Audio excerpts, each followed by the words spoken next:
Hello, good afternoon, welcome, good evening, I say it every time, good evening, welcome to another night of Champions League football. Premier League Dad back for Champions League football. We've got tonight Barcelona against Inter Milan. 31 days it is to the final in Munich, and I think PSG last night took a pretty big step towards getting there, didn't they? You'd have to say, I think even Arsenal fans would concede doesn't look all that positive for them now. They've got to go to PSG and win at the Parc des Princes with a goal deficit to make up as well. And I think that's going to be really, really difficult for them.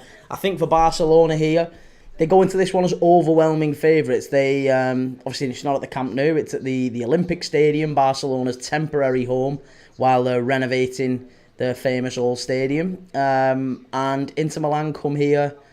A terrible run of form, it's got to be said. They've lost their last three. They lost against Bologna in the last minute in Serie A a couple of weeks ago, and that put them back into a title race that they never looked like being in, to be honest. They've led the Scudetto for such a long time. They looked like they were coasting to a Serie A title, and maybe to a Coppa Italia as well, and maybe to a Champions League. They could have been on for a historic treble, something we've not seen since Jose Mourinho and Milito and Eto'o and that glorious Inter Milan side that we saw, whatever it was, 15, 16 years ago, however long back it was. But a great Inter Milan side under Jose Mourinho. And sadly, it's all fallen apart. Bologna beat them in the last minute. They then played AC Milan, their big rivals, at the San Siro, got battered in the Coppa Italia. It wasn't a great performance from them there. They got battered 3-0 at home. And then they play Roma at the weekend, another big game against a team that was also chasing European qualification, and Roma beat them as well.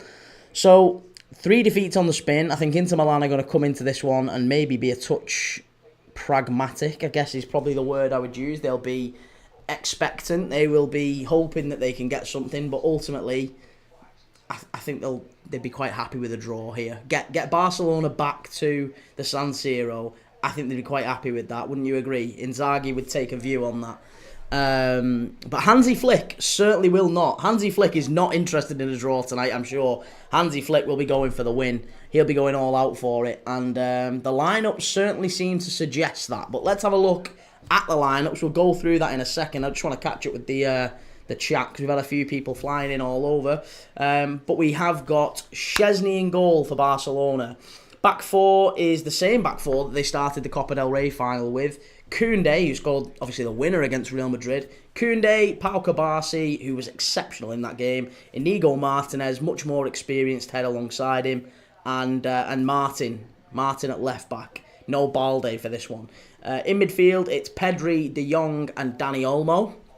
Again, same front three, same midfield. Lamine Yamal, Ferran Torres and Rafinha up front. For Inter Milan, it's Jan Sommer back in goal. They did have in that Coppa Italia game. Who's the goalkeeper in the Coppa Italia game? Martinez, it was, wasn't it? Yeah, Martinez was the goalie in the Coppa Italia game. Young Spanish goalkeeper. Didn't really have a great game. So Sommer comes back in.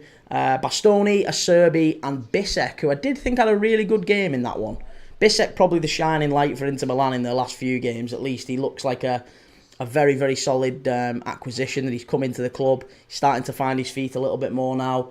So Bastoni, Acerbi, Bissek on the right, Dumfries just in front of him on the right-hand side, Dimarco as you'd expect on that left-hand side, Mkhitaryan, Çalhanoğlu and Barella in midfield. Really looking forward to seeing Nico Barella tonight.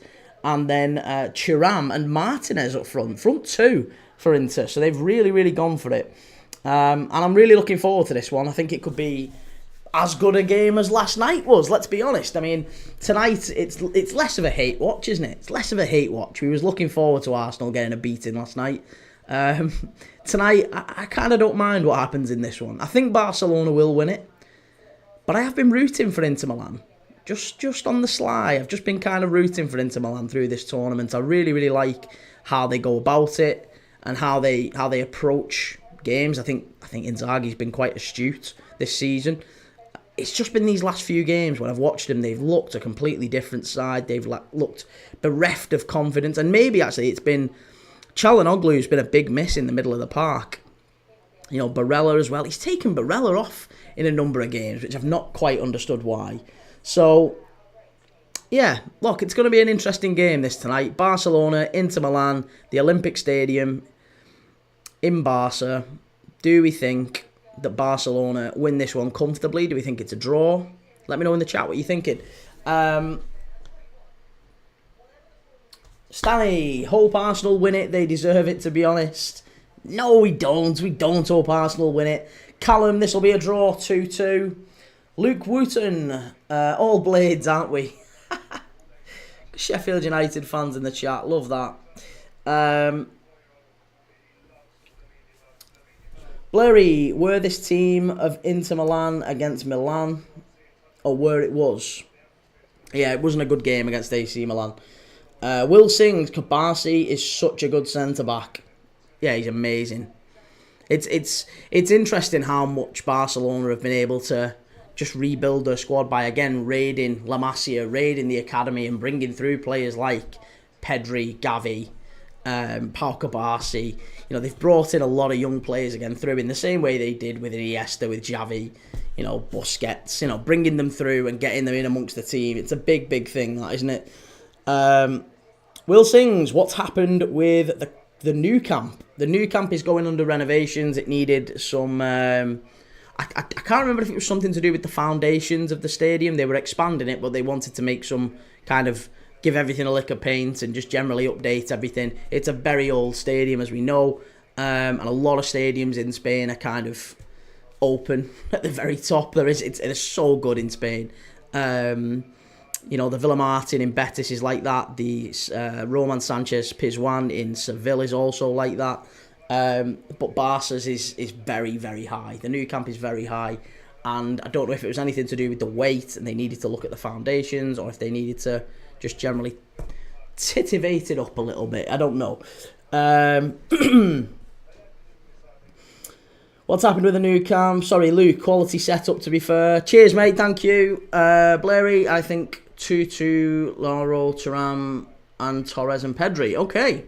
Kevon, Pedri wasn't from the academy. Sorry, you're right. Yeah, he was. He was Las Palmas. I guess I was more aiming at the younger players coming through. He joined, how old was he when he joined? He must have been only about 17, 18. But they've brought through quite a few, is the point I was getting at, is that they've not been able to, because they've had such financial restrictions, haven't they, over the years, they've kind of raided the younger academy players and gone out and got kind of young players who are so inexperienced, but they've brought them through, and all of a sudden, I mean, the same could be said of Yamal as well. They've just been able to go out there and make the best of it. And I guess that's the point, isn't it? Barcelona, historically a team that have got the big transfers wrong, I would say, a lot of the time. Obviously they sold Neymar, they went out and got Coutinho, didn't quite work out. It's the same sort of thing with Dembele, didn't quite work out. It tends to be that when they go out and they prioritise youth, whether it be from La Masia or as Pedri was, sort of other Spanish sides around them in La Liga, they've been able to generate much, much better results because they have got such a strong identity and a very clear style of play, a very certain way of playing, haven't they, where sort of individuality is almost encouraged a little bit. Blairy, Koundé is so good. Callum, what do you think the score will be? I think Barca get it done tonight, I really do. I can't underestimate how bad Inter Milan have been recently. I really can't underestimate it. I think probably 2 or 3-1 to Barca. Or maybe even 2 or 3-0. I think they finish it tonight. I really do. Will, Gavi is incredible too. Yes, absolutely. Corinne, I've got a bone to pick with you. I think you've transferred your call to me. Oh, I'm sorry, lovely. Oh, that's awful. Yeah, it's not nice. If you've got what I've had, it's not even... Don't even blame me. It's my little girl who gave it to me. She brought it home from nursery, and then she infected me, and I've been crappy with it. And yeah, hey, it's awful. Absolutely awful. Sam Holloway 83, why does your stream always mute for me 10 seconds after joining? I have no idea, mate. I have absolutely no idea. I wish I knew. Is it fine now, though? Hopefully it's fine now. Let me know what you're thinking in the chat about this game, by the way. Do we think that Inter have a hope of even qualifying. Let's forget about just tonight. Obviously, tonight's maybe a different issue, I guess. Barca could win. Do we think Inter have any hopes of going through? Do we think they've got any hopes at all of going through? Right, how can I get on to... Forgive me. I was very, very close to setting everything up for the channel's new sponsor, by the way. I know a few of you have told about the channel has received sponsorship, which is amazing. I don't mind sharing who it is now. It's a company... Well, actually, no. I won't say now. I won't say who it is just yet. But it's going to be live for tomorrow night's game. It was meant to be live for tonight's game. I didn't quite get the setup right in the background in terms of the logo and the appearance of it all and whatever, so you could actually start to use it. So I'm going to go from tomorrow. I guess it'll be the 1st of May. That kind of makes sense. But I'm going to have it live from tomorrow and live from every stream thereafter. So we have got sponsorship as a channel. We're one of the fastest growing football fan channels around, football communities. We're not just one specific club. If you love football and you just love watching football, this is the channel for you. This is the channel for you. Doesn't matter whether you support Liverpool, Chelsea, Arsenal, Sheffield United, doesn't matter. Coventry, Plymouth, we've got them all on Premier League Dad. And it's not even just for dads either. It's not just for dads. It doesn't matter. Even if you're just a football nerd like me, or if you're a Premier League mum, if you're an SPL mum, or a League 2 mum, doesn't matter, whatever. Everyone's welcome. Love it all, but I'm a Premier League dad. That's the name of the channel anyway. I'm rambling. Either way, the game is very, very close to 45 minutes away. We've gone through the lineups. I will go through the lineups again as we get closer to kick-off. Will, I'm watching the snooker. Corin, PSG v Barca in the final for sure. No bad thing. No bad thing. I do think it's going to be PSG Barca. I'd much rather see that. Two teams on for the treble. That feels like it's the right thing, doesn't it? The two teams who've probably been the best in Europe this season. At least in terms of form. Maybe they're not the best teams in Europe, but I would argue they're the best. Certainly on form. Anyway. I've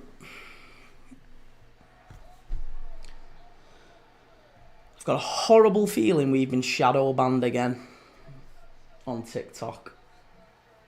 Because we're stuck at that 7 mark again. We're stuck at that 7 mark. Unless it flies up, I get the feeling we're not actually going to get much higher. Hotspur Army, hi, how you doing, mate? Good to see you. Good to see you. Good night for us last night, wasn't it? Corin, they've both been consistent throughout the season. Yes, absolutely, they have. It's on 8 now. I know, but that's when you've been shadow banned. That's what it kind of stays around 6, 7, 8. Maybe it gets higher as we get closer to kick off and all that sort of thing. But yeah, it's a sign that the channel's been shadow banned only for a short period of time, and then it goes back again. It's just frustrating. If it's always staying around that mark, then that's a sign. If it gets any higher, if we get to 20 or 30, then we know it's not an issue with TikTok. It's nothing that we're doing, but I don't really think there's anything I can do about it anyway.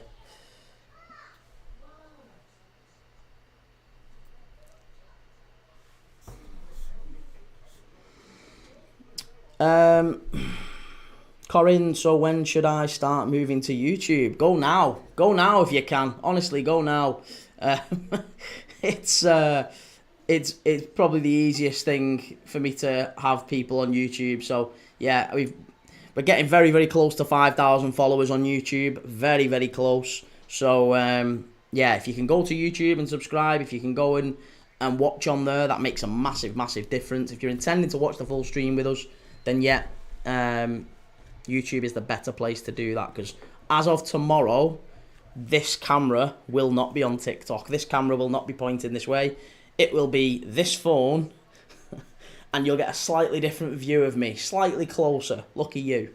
You'll get a slightly different view.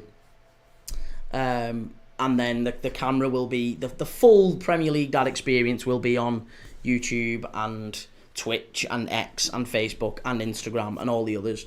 but just on TikTok, it will have to be a slightly different one. Because of the sponsor that we're working with, we can't actually show them on TikTok. So yeah, we're gonna have to slightly amend our approach to it. Hotspur Army, can't wait for tomorrow night. Come on, Spurs. Will, I'm not going to the trophy parade. Could they have Calvin Harris on the bus? Maybe. Yeah, maybe. I wonder if they'll have Jurgen on the bus. I know apparently Jurgen is going to put in an appearance. I'm not sure how or when or whatever. But yeah. Hotspur Army, I already follow you on YouTube. Good man.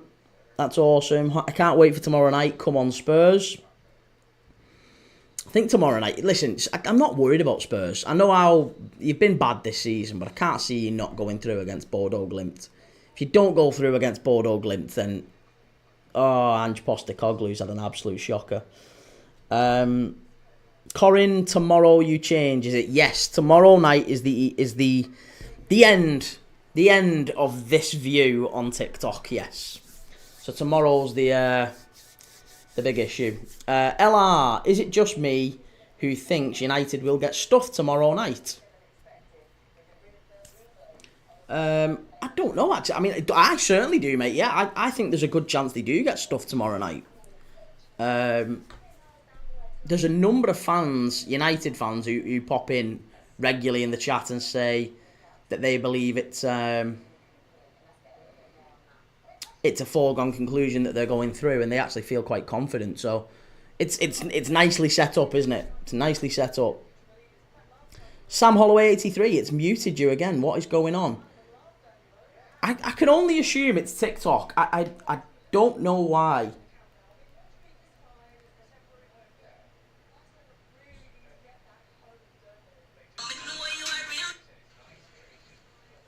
Yeah, I keep getting muted as well, you know. I think. It's muted me as well. Why am I muted? Why am I muted on TikTok? I'll tell you something. Hang on a minute. We'll just see. Right. Well, I'm not live. I'm not muted on YouTube. Hang on a minute. We'll just see. But for some reason, I do keep getting muted on TikTok. I reckon I've been shadow banned on TikTok for some reason.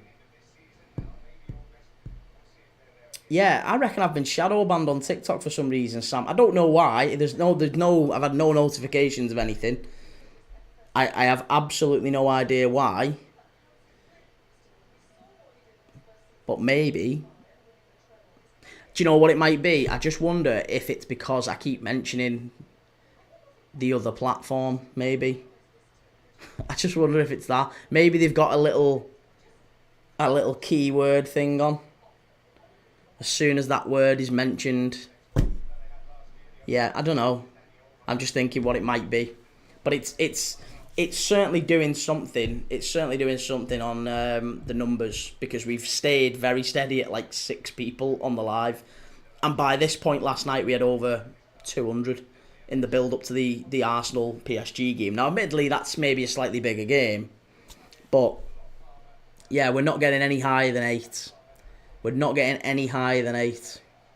So I think it might be worth maybe ending the stream and starting it again. I don't know. I don't really know what to do. If we go up above 8, it might be a chance. There might be an outside chance it was working. It's fine. Sam, I think it's stopped muting you now. I think that might be because I've stopped mentioning the other channel, the other platform. So I'll stop saying it. And all of a sudden, as I say that, we've gone up to 9. So maybe everything's fine now. Maybe it's just me. Right. Okay. So, I need to have a little look and see what ACCAs we've got on for tonight, because there's a few people sent stuff to me for this game, because it does feel like an interesting one tonight. It does feel like a really, really key game for both teams. Corin, I think it stops at 9. Don't want to worry you. Oh no. Hotspur Army still have 40 minutes till the game starts. Yeah, I know. I'm just really wondering what to do. As I say, it is usually a good sort of 200 people, 300 people at this point. So the fact we've only got 8 or 9, it's a bit of a concern. Sam, what do you reckon for the second leg in Paris? I think Arsenal will get a draw, but I don't see them getting any more than that. I think they'll do well. They'll put in a good performance, but they've given themselves too much to do. I think that's what will come out of it. I imagine Arsenal will go there, put in a really good shift. They might even take the lead, and maybe it's 1-0, and then Paris score, and it's that, and they go through, and it's 1-1, or 2-1 on aggregate to Paris. I can't see Arsenal going through. I really can't. I don't think there's any world where Arsenal win at the Parc des Princes in 90 minutes. Will, can you show us the view we'll have tomorrow night, like with how it is? I can't. Not off the top of... Not doing this, I can't. But it will just literally be this phone. But I've got a tripod thing that I can just stand up, and you'll see this, and obviously the shirt's behind me. Whereas every other platform will have the full experience with the scoreboard at the top and everything. My TikTok, I'm logged into a different TikTok platform to watch my channel back, just to make sure that the audio and everything is working fine, as people have said. And it does keep pausing on mine as well.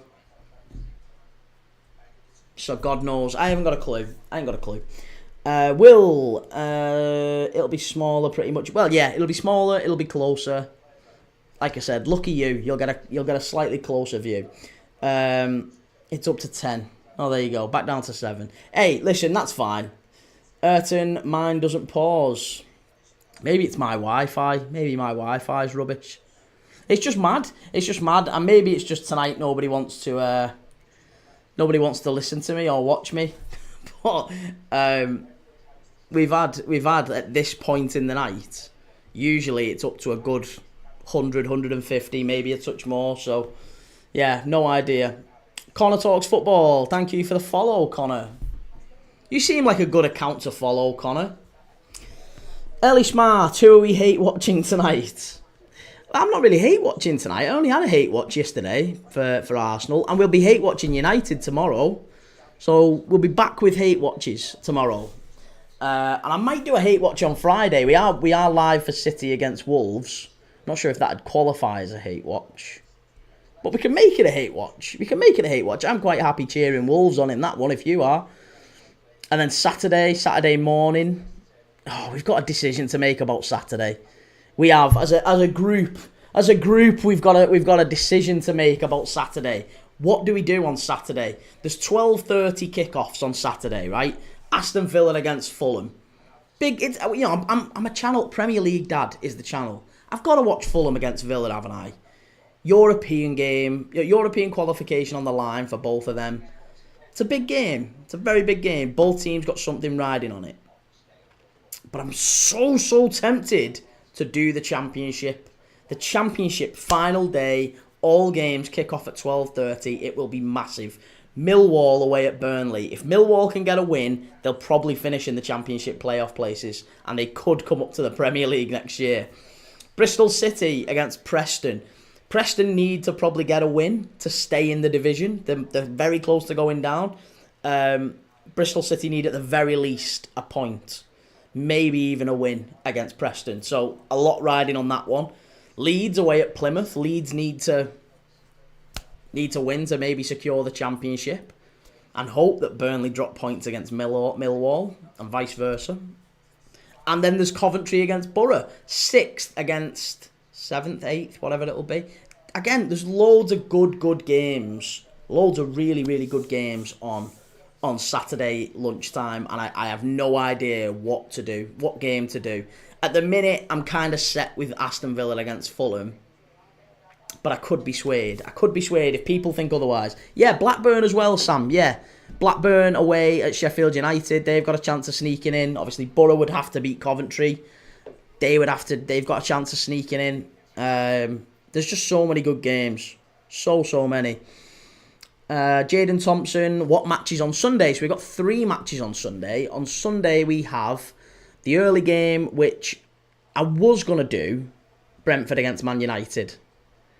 But it feels like that one will be a little bit... That'll be dominated by the other Man United fan channels and all that, won't it? So we're not going to watch that. We're going to watch the game that everyone wants to watch, the game that's actually got most riding on it. Brighton and Hove Albion against Newcastle. So we're going to do Brighton against Newcastle on Sunday. And then we're going to do Chelsea against Liverpool. Yeah, so that's the plan. That's the plan Sunday.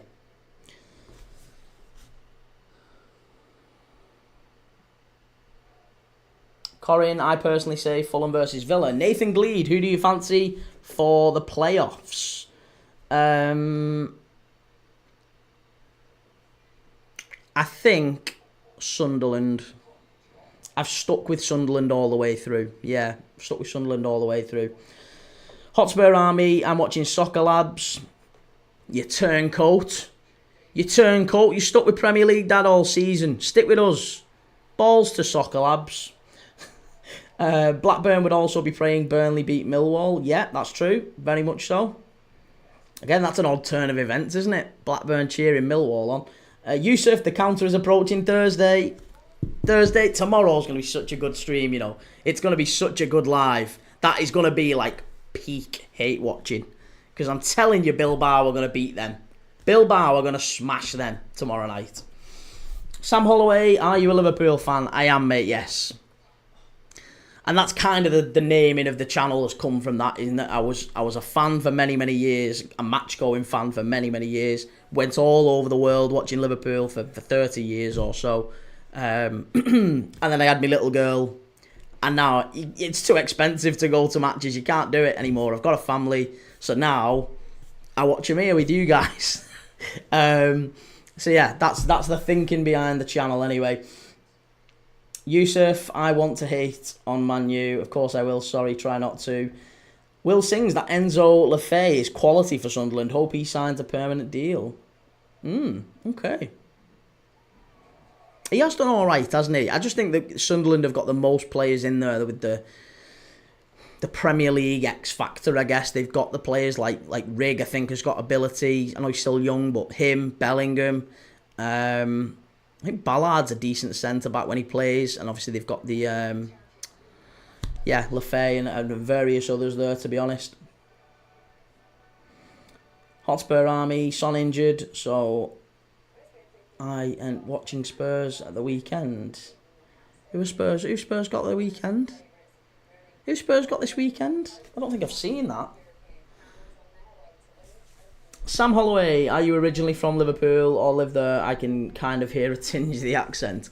Yeah, so I am what Scousers would call a wool, which is basically, I'm from just out the outskirts of Liverpool, like just on the fringe of Liverpool. I was born in a place called St Helens, and I have worked in Widnes, which again is just outside Liverpool. I've worked in Liverpool city centre for most of last year and many years before that, but I've also worked in Manchester. I've lived in Warrington. I've kind of bounced around a bit around the northwest, so my accent is kind of a little bit of a mishmash. And plus I played football for 10 plus years as a kid, and that was mostly in the Liverpool junior leagues for teams like Rainhill and various others, so Scousers galore. So I was always around Scousers, so you pick up the accent a little bit as well. Will Sings, Patterson 2, the keeper. Yeah, I mean, like I said, they've got. I feel like Sunderland would have the least amount of work to do in the transfer market to become a Premier League ready side. They still need to do some work. They still need some experience in there. But I think out of those 4 sides, Sheffield United would almost certainly go straight back down. I have no faith at all at Sheffield United.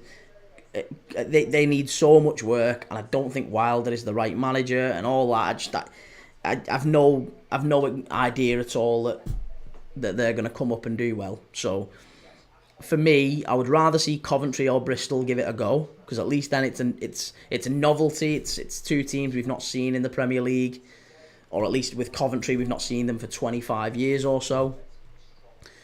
And in Sunderland's case, I think they're just a better side. than those two, and maybe a touch better better prepared. Hotspur Army, we have West Ham. Spurs, West Ham. Yeah, that's going to be a tough one. And Graham Potter's got a point to prove as well, hasn't he? He's got a real point to prove after the game against Brighton at the weekend. Yusuf, where is No Skill Aaron, the most confident fan I have ever seen? Well, we've not had anyone turning into this just yet. I mean, we've got 28 minutes to kick off.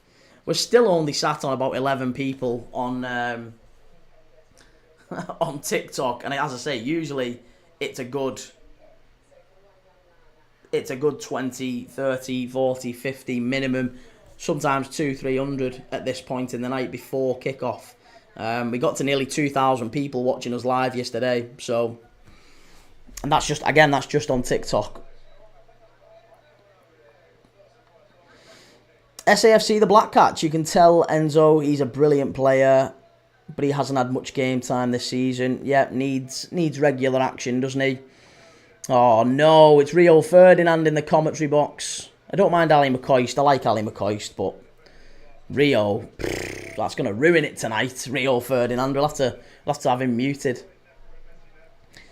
Corin, Sunderland to win the playoffs. Sam Holloway, what's your prediction for tonight? I think 3-1.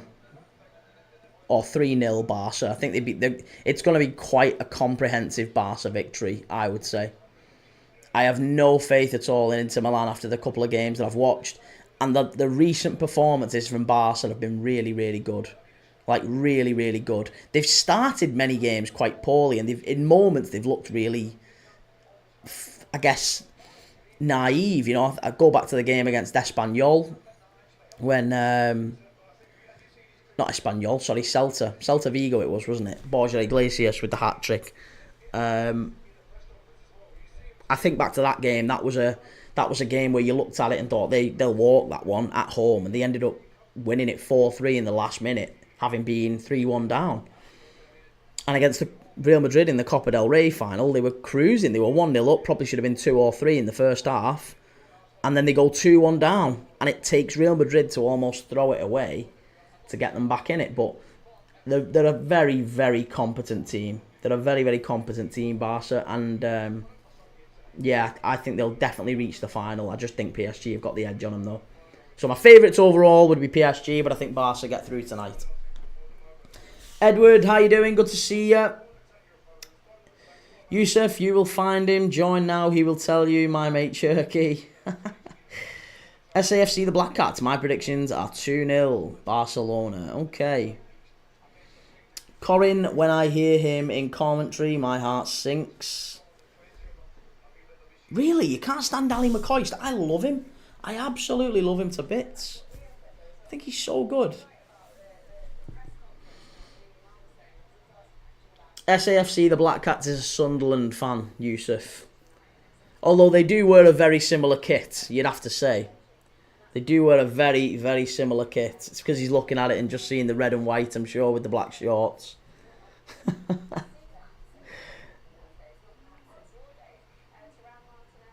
Right, so we've got 25 minutes to kick off. 25 minutes to kick off. Let me know what you're thinking for this one.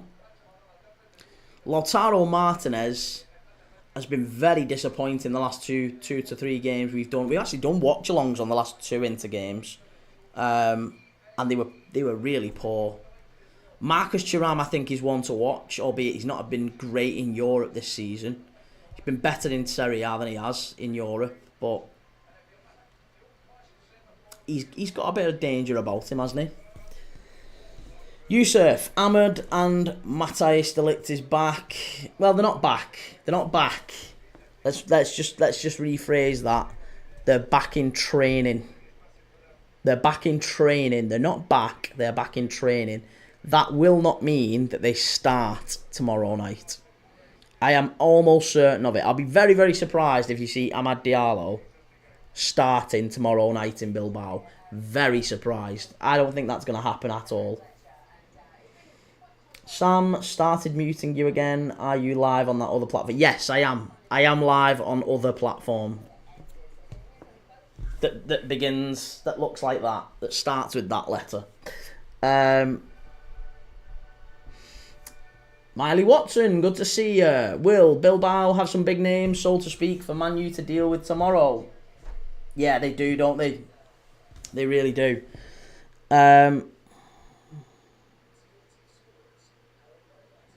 It's been an absolutely sweltering day here as well. I don't know where you are in the world, where you're watching this, but it has been absolutely boiling in England. For the end of April, it has been scorching. It's been 28 degrees where I am. I think it might have even got hotter than that at one point, but it's 28 degrees when I was outside before. Adam, 26 degrees in Manchester. Yeah, honestly, it's been absolutely baking. Absolutely baking.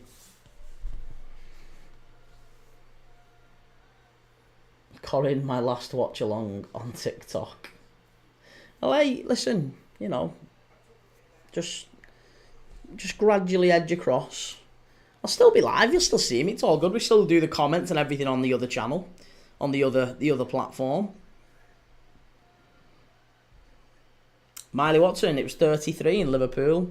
Yeah, that's probably what... I mean, if it started inland, if it was 26 in Manchester, Adams just said 26 in Manchester, 28 where I was in just outside Liverpool in St Helens, and then 33 in Liverpool. Obviously, as it's getting near the coast, it's getting hotter. Yusuf, I think our motivation to overcome Bilbao tomorrow is greater than theirs. We are hungry. I don't know if you can say that, Yusuf, because you've got to remember that the final is in San Mamés. Bilbao's home stadium, the final is there. So if they know they've got a final to play in front of their home fans in their home city, that's massive. That is huge. It's historic for Bilbao to win a European trophy in their own city. Oh, I don't think you can say that Manchester United have more motivation to get to that final. In fact, I would argue you've got a lot less. I really would. But even still, I don't think motivation will play too much of a factor here, because Bilbao have won their last 6 home games in Europe this season. They're absolutely flying at San Mamés. They beat everyone they play there. And they've got the best defensive record in La Liga. Conceded fewer goals than Real Madrid, fewer than Barcelona. Ernesto Valverde is a proper tactician. Once was very close to being appointed Manchester United manager only a few years ago. We know how good he is, we know how astute he is, and I think he'll have the better of Ruben Amorim tomorrow night.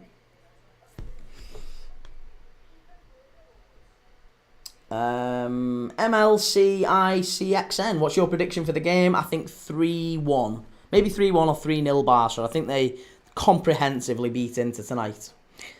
Adam, Ahmad will play at the weekend as United have nothing to play for, so win or lose, it's game time for players. Yeah, I agree. I think he probably does, maybe not start, but probably gets a bit of time off the bench against Bilbao tomorrow night, assuming he's come through training okay.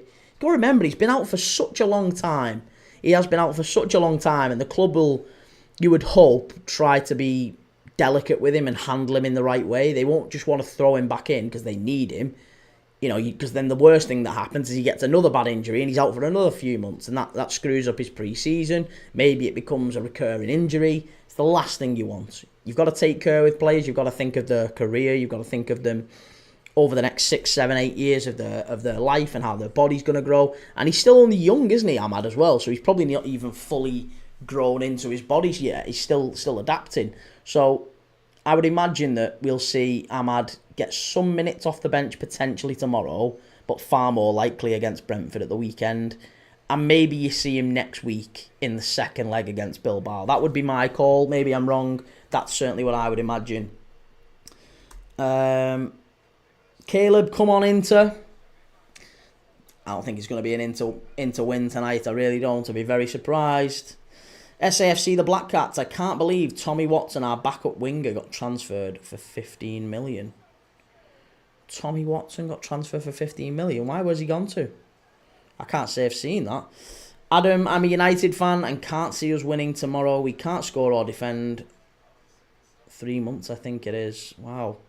Well, yeah, I mean, I don't see how any United fan, or any neutral, to be honest. Again, look, I'm a Liverpool fan, so you could argue that I am the most biased against Manchester United. And I'll accept that. I'll accept that maybe I need to just rein my... If I think United are going to get battered 3-0, maybe I just need to rein it in a touch. But I don't think that. What I'm getting at is, I think the performances from Manchester United against Wolves and Bournemouth in the last few weeks have been so bad.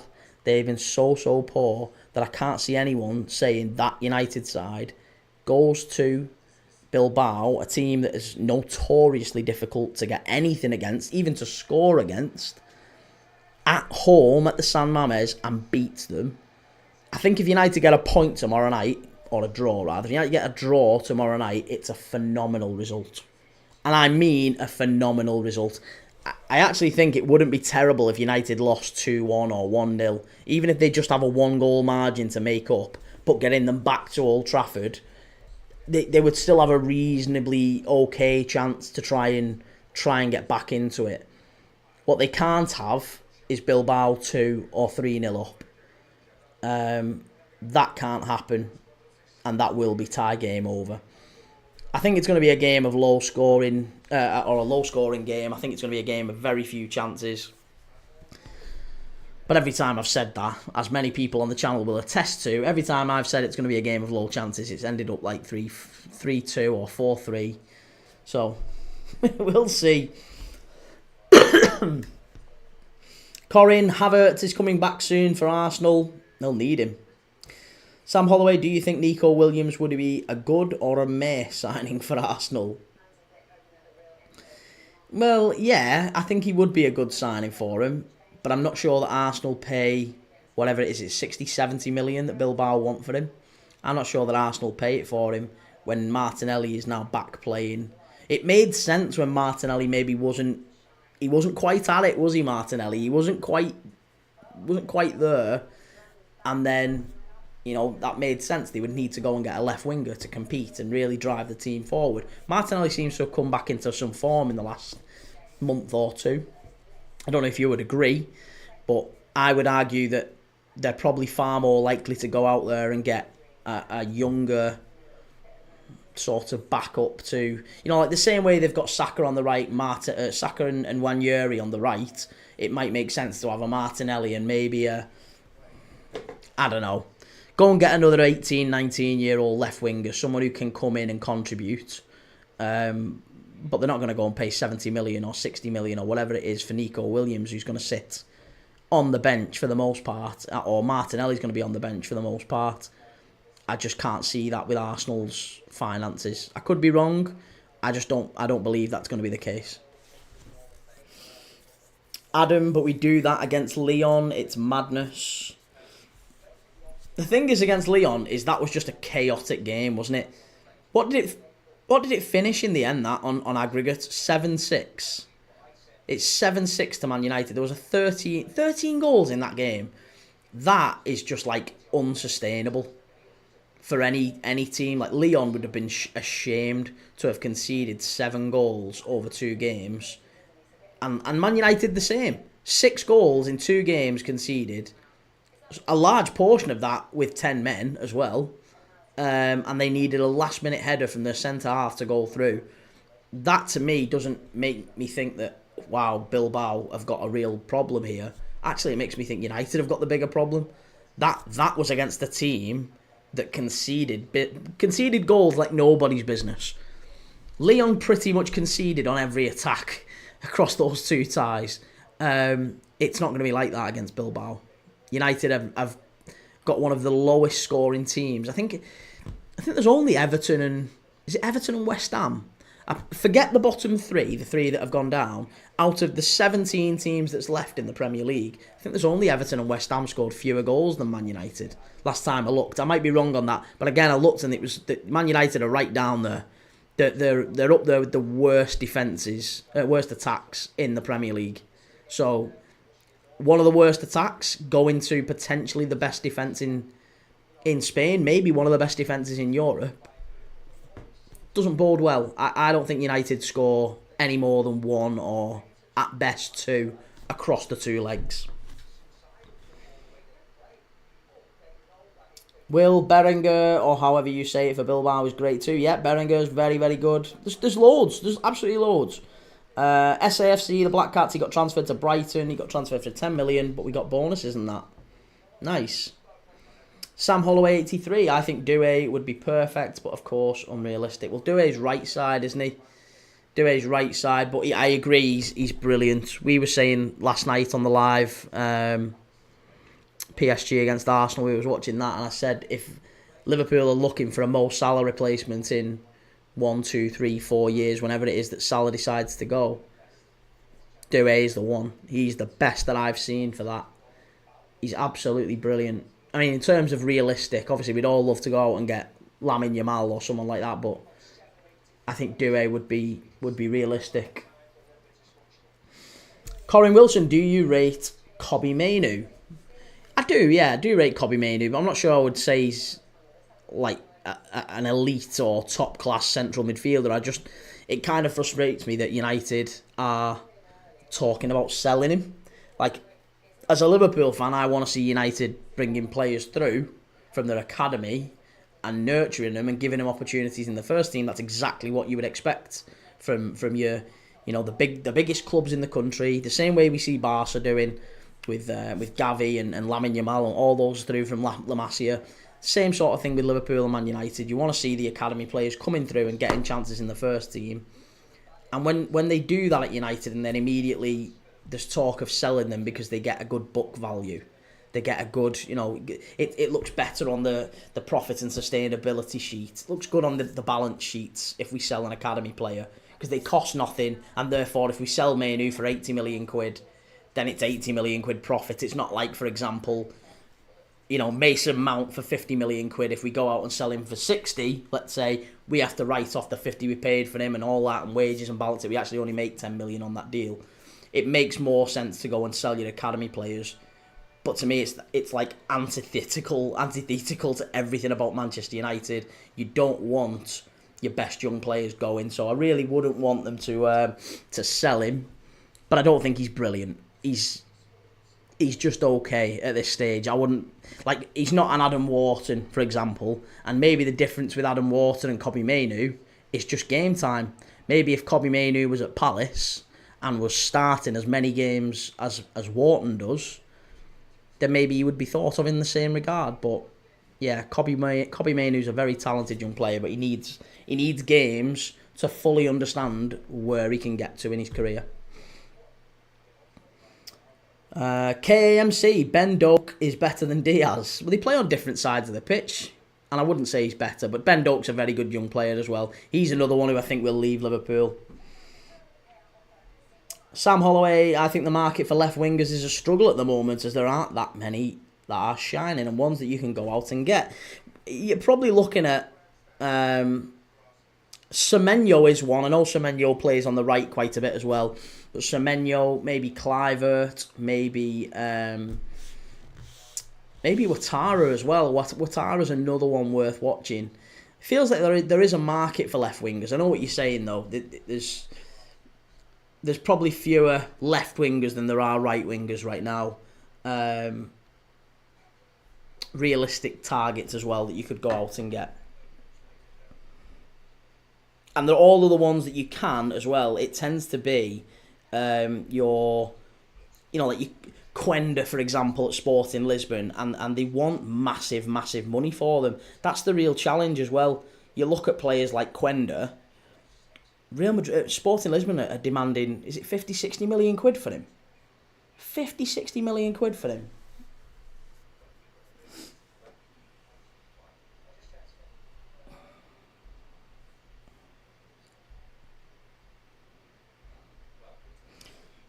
Yeah, I was going to say, Leao's another one from AC Milan. I think Rafa Leao almost certainly moves this summer, given that AC Milan are probably not going to make Europe. They won't even make the Europa Conference League this year. Unless they win the Coppa Italia. They might make the Europa if they win the Coppa Italia. But they probably have Bologna in the final, so I would still back Bologna against them as well. KMC, Mainoo is brilliant, pal. Just get a grip. Last Euros, he was sensational. Just need to be out that Man U team. I know, but last Euros he played all right in a few games, mate. But he's also had many, many games for Man United where he's drifted, and you know, just because you have one or two good games for England, how many players can you say have had good performances for England? Then you go back to the club teams and they're not that great. Rashford's probably one of them. Rashford seems to play better for England than he does for his clubs. And by the way, Rashford's going to be going back to United. Rashford is absolutely nailed on going back to Manchester United this summer. So what happens with him? Because they're not going to get any money for him now. There's no way Villa aren't buying him. Villa are not buying Marcus Rashford. So what happens there? KAMC, Nico Williams would cost an arm and a leg, but it'd be worth it on a long contract. I don't think he would go to Arsenal unless he had any sort of reassurance of regular game time. Why would he leave Atletico Bilbao to go and sit on the bench behind Martinelli? And I just don't think he would get as much game time as you might assume he would. Yusuf, can you predict our starting 11 tomorrow? Yeah, I think you'd be looking at Onana. Probably. I mean, if it was me, I would be doing what he did against Wolves, and I would put Dorgu at right back, which he has done a few times, and Dorgu's been okay there. Put Dorgu at right back and get Harry Amas in at left back, and then your back three, I would have Mazraoui. Delict will exclude because he may or may not be in it, but probably Mazraoui, Maguire, and Yoro. If Delict is fit, you get him back in over Maguire. If he's not, then don't risk it. Midfield, you would have Ugarte, Fernandes, and probably Casemiro, just for the experience. Ugarte, Casemiro, and Fernandes, and then your.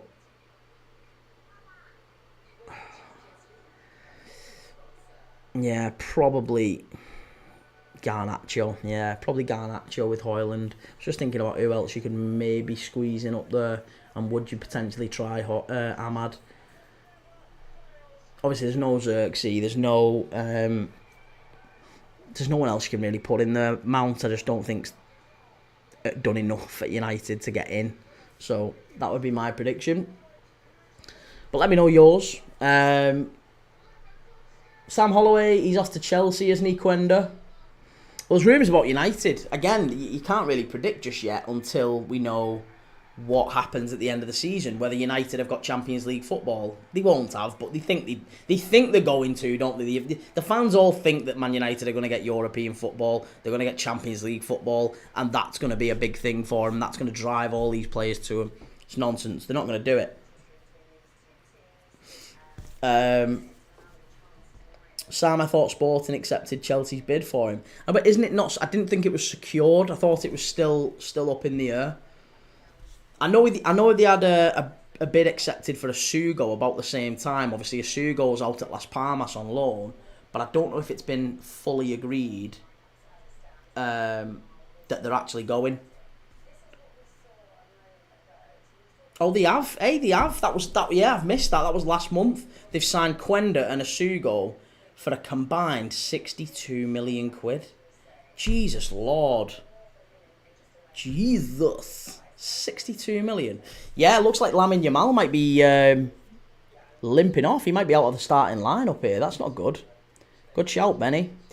Sam Holloway, the transfer fee wouldn't be too bad, but the wages he is demanding are outrageous. Who's that? Nico Williams, yeah. Yusuf, have you seen Bilbao's TikTok video where they mentioned United? I haven't, no. What was it? What did they say? You'll have to let me know. Right, we're approaching kickoff now.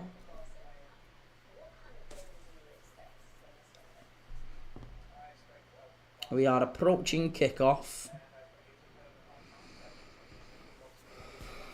If you're live with us tonight, please make sure you've followed, make sure you've gone to YouTube and subscribed. Premier League Dad.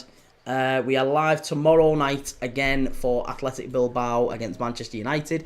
We are going to watch the first half hour as well of Nottingham Forest against Brentford. That's a 7:30 kickoff in the Premier League. So, a couple of big games tomorrow night.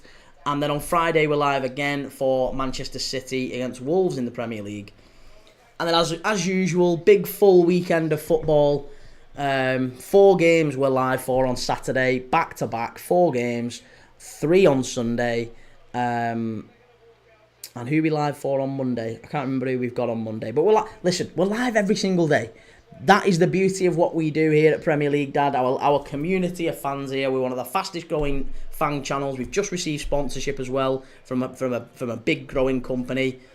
We only launched the channel in January, but we watch football matches every single day here. Every single day we do live streams, live watch-alongs. So if you love football, doesn't matter what team you support, if you love football, this is the channel for you. Get in the comments, get subscribing, get over to YouTube, and make sure you give us a follow and give us a subscribe. Sam Holloway, what did you make of Arsenal's Tifo after turning down the fan-funded one? Horrific. Ooh, I didn't know they did turn down a fan-funded one. Really? The one that they put out was... It was just a bit... just a bit flat, wasn't it?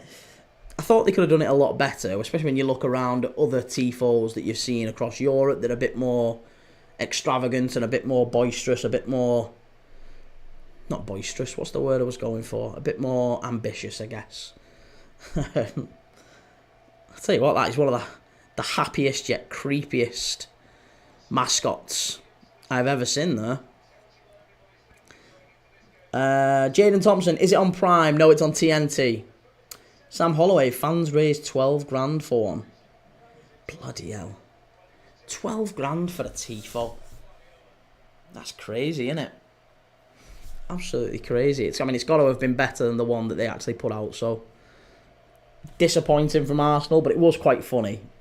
I actually thought that the whole social media approach from Arsenal to the game last night was madness.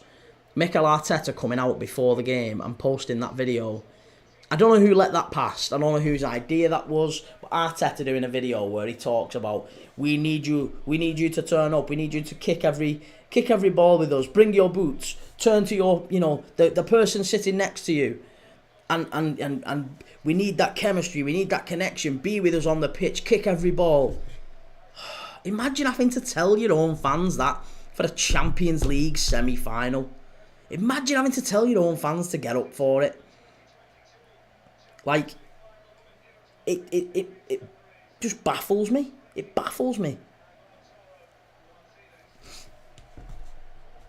Sam Holloway, no Tifo would have been better than the one that we put out.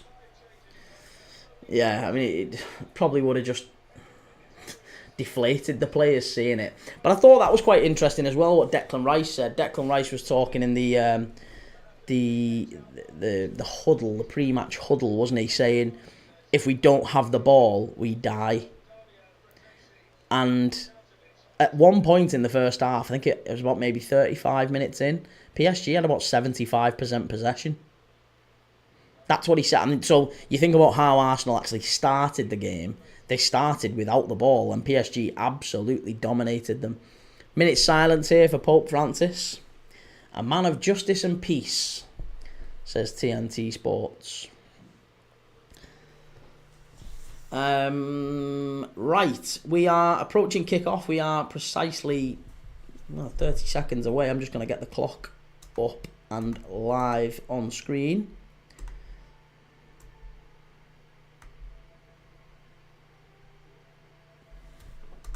Sam Holloway, I'd like Rice as captain. Yeah, I think there's a bit of a decision to be made on Odegaard, isn't there? There's quite a few Arsenal fans losing patience with Odegaard, both as a captain and just in terms of a player. I think his performances have really dipped. But you can't, as a manager, from Arteta's point of view, you can't change the captain. You can't change it. That absolutely destroys the dynamic in the dressing room. So he can't change the captain. He's got to leave it as it is. Unless he's intent on selling Odegaard. And I've got to be honest, I'm not sure if you put Odegaard up for sale tomorrow, who comes in for him? I'm not saying there isn't a market for him. I'm just saying that how much Arsenal would want for their captain Martin Odegaard, who maybe this time last year was thought of as maybe an 80 to £100 million player, still not old. You know, you would think he's the captain, 80 to £100 million. He would be a player that would demand a big fee and would get it from somewhere. I don't see any club paying 80 million quid or even close to that for Martin Odegaard. I really don't, unless it's Saudi. And he doesn't strike me as a player who wants to go to Saudi. Inter Milan have got a chance here straight away on the counter-attack. They're in. They're in. 20 seconds in. Chance. Cleared away. Christ, there you go. That was a very quick start. Really smart play. Ball in. Thuram, it's 1-0. Oh my God, 31 seconds in. Thuram. Marcus Thuram. 1-0. Wow. Wow. That is some goal, but wow. Barcelona have been shell-shocked here. They have been shell-shocked. I'm not quite sure what I've just witnessed here. The ball through from Inter Milan, they work it so well from kickoff. They've quite clearly had a plan to get at Barcelona from the start. And, I mean, it's Bissek, isn't it, down the right-hand side? We talked about Bissek, or is it Dumfries? Either way, the flick from Thuram, it is Dumfries. Dumfries with the cross in, and Thuram on the volley, on the half volley, with one of those little Cruyff flicks. And he knocks it into the bottom corner. That is an unbelievable finish from Marcus Thuram. His dad, Lillian, would be very proud of that one. What an unbelievable goal. What an unbelievable start to this semi-final. Barcelona 0, Inter Milan 1. Well, we were hoping for a big night of football. It looks like we're going to get it. Looks like we're going to get it. Stay tuned. Jadon Thompson, I predict 2-1. Mitos, get in, lad. Come on. It's coming to Italy. Ole, ole. Well, it's going to be difficult to see Inter making it to the final. I still think Barca make it there, but that's really put the cat amongst the pigeons now. And Barca press very, very high there to win it back from Bissek. And Inter Milan aren't wasting any time here. They're really up and at him. I actually thought they'd slow it down once they get the goal, but no, they're going for a second here. This is breathless. The opening 2-3 minutes. Unbelievable start to this game. Here's Lamine Yamal into the area. Bastoni clears it away. They'll do well to get past him. He's like a brick wall, Bastoni. He's like a brick wall. Calm the Copite, what a 3-0. Corin, is my buddy Rafinha starting? Yes, he is. I will just run through the lineups very, very quickly.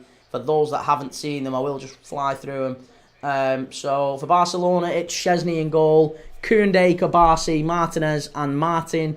It's De Jong, Pedri and Olmo in midfield. And then that same front three as usual. Ferran Torres, Yamal and Rafinha. For Inter Milan, obviously, you've got Sommer in goal. He's back in. Yamal, chance. Oh, just cleared away at the back stick. Barca now coming back into it. Barca just coming back into it. Sorry, yeah. For Inter Milan, it's Sommer in goal. Martinez, the young Spanish goalkeeper who was in goal for the Coppa Italia defeat against Milan. He's dropped back out. Sommer back in. And it's Bastoni, Acerbi and Bissek at the back in a back three. Dumfries on the right in more of a wing-back position. DiMarco on the left. Two phenomenal wing-backs then. Barella, Çalhanoğlu, Mkhitaryan in midfield. Very hard work in midfield, that, isn't it?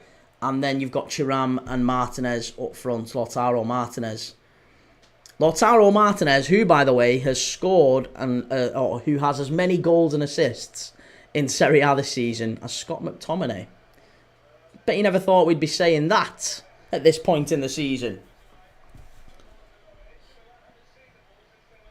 Corin, Barca will miss Lewa. Mitos, that's something about Inter. They're so good in keeping the lead because of the defence. Yeah, I mean, I guess that is the one thing we've not seen from Inter in the last few games. They've lost quite comfortably in all three of them. But in none of them, they've actually had the lead. When Inter get the lead, they are usually quite strong. So this presents an interesting dynamic to this game now. Barca have got to come out. They've got to come out and they've got to have a goal. They can't be going back to the San Siro with a 1-0 defeat.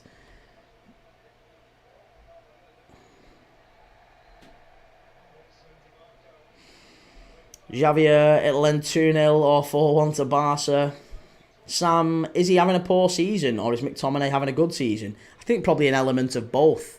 There's aspects of what Lautaro Martinez has done this season. Bearing in mind that Inter were on for a treble about a fortnight ago, you can't say he's had a bad season. He's probably not got the numbers that he was hoping for, but he's just done all right.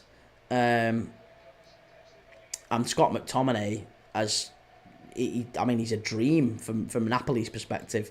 They absolutely worship him out there now. He might be carrying Napoli to a Scudetto, the second Scudetto in 3 years.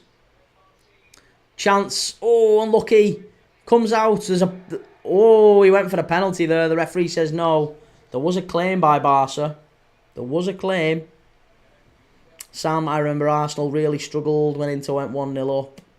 Mitos, I'll predict a 2-2 full time. Yeah, I mean, it does seem to be a high scoring one. What did I say before kick-off? Low scoring, this one.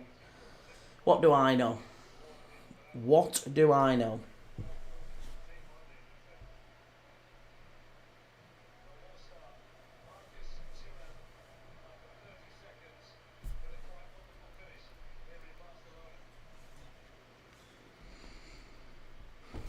Corin, do you think Pedri is the best midfielder right now? No. No, he's a very, very tidy midfielder. I'm not sure he's anywhere near the best just yet. Very good young player, same as Gavi. You know, big future. Not sure he's the best just yet. That's really smart play by Barca. Stood up to the far post, too easy. Jan Sommer's got it. Sam Holloway, what were your thoughts on that Kvara pen shout last night? I'll level with you, mate. As soon as it happened, I was screaming for it. I thought it's a nailed-on penalty. And then I watched it back. And look, I reckon I was probably the most biased person, or at least level with the most biased people for PSG last night. I was desperate for PSG to spack Arsenal all night, to absolutely spank them everywhere. Unfortunately, it only finished 1-0. I actually thought in the first 15-20 minutes they could have been 2 or 3 up. But when that happens, and I saw the replays back, I didn't think it was a pen. I thought it was very, very silly of Timber. It was really silly what Timber did, and he took a chance. But I'm not sure I want that given as a penalty. I think if that gets given as a penalty, that's not the sort of game I want. It's not the sort of decision I would like to lose a goal to, put it that way.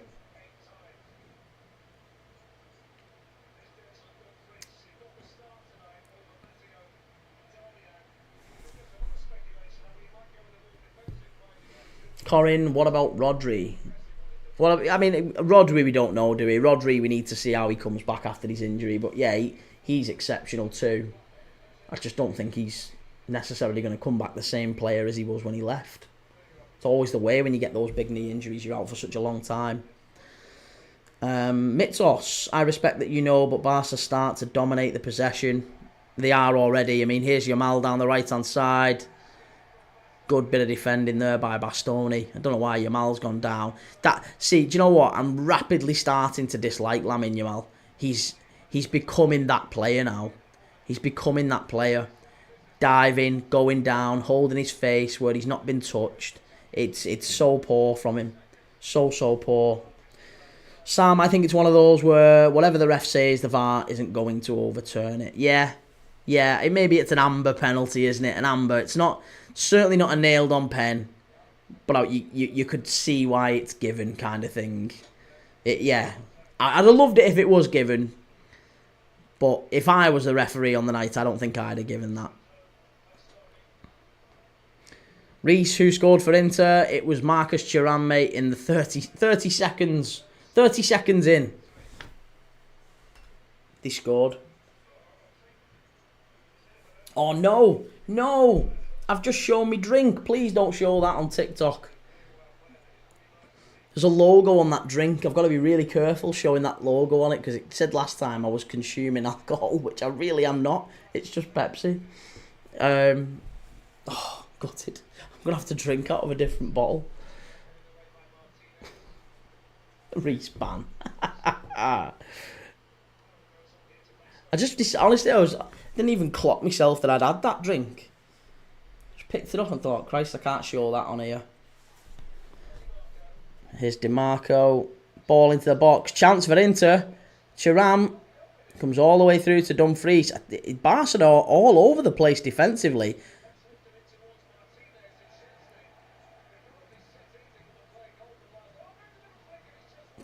Goodness gracious me.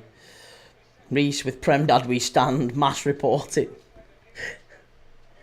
You could see the panic on my face when I clocked what I was doing. Because I literally, as soon as I did that the other night, we had over 2,500 in. And as soon as that happened, it popped up on here, on the screen, and said, your live has been restricted. Warning, consumption of alcohol. So I was like, oh no, and it immediately dropped right down to about 100 people, and then down to about 50 within a few minutes.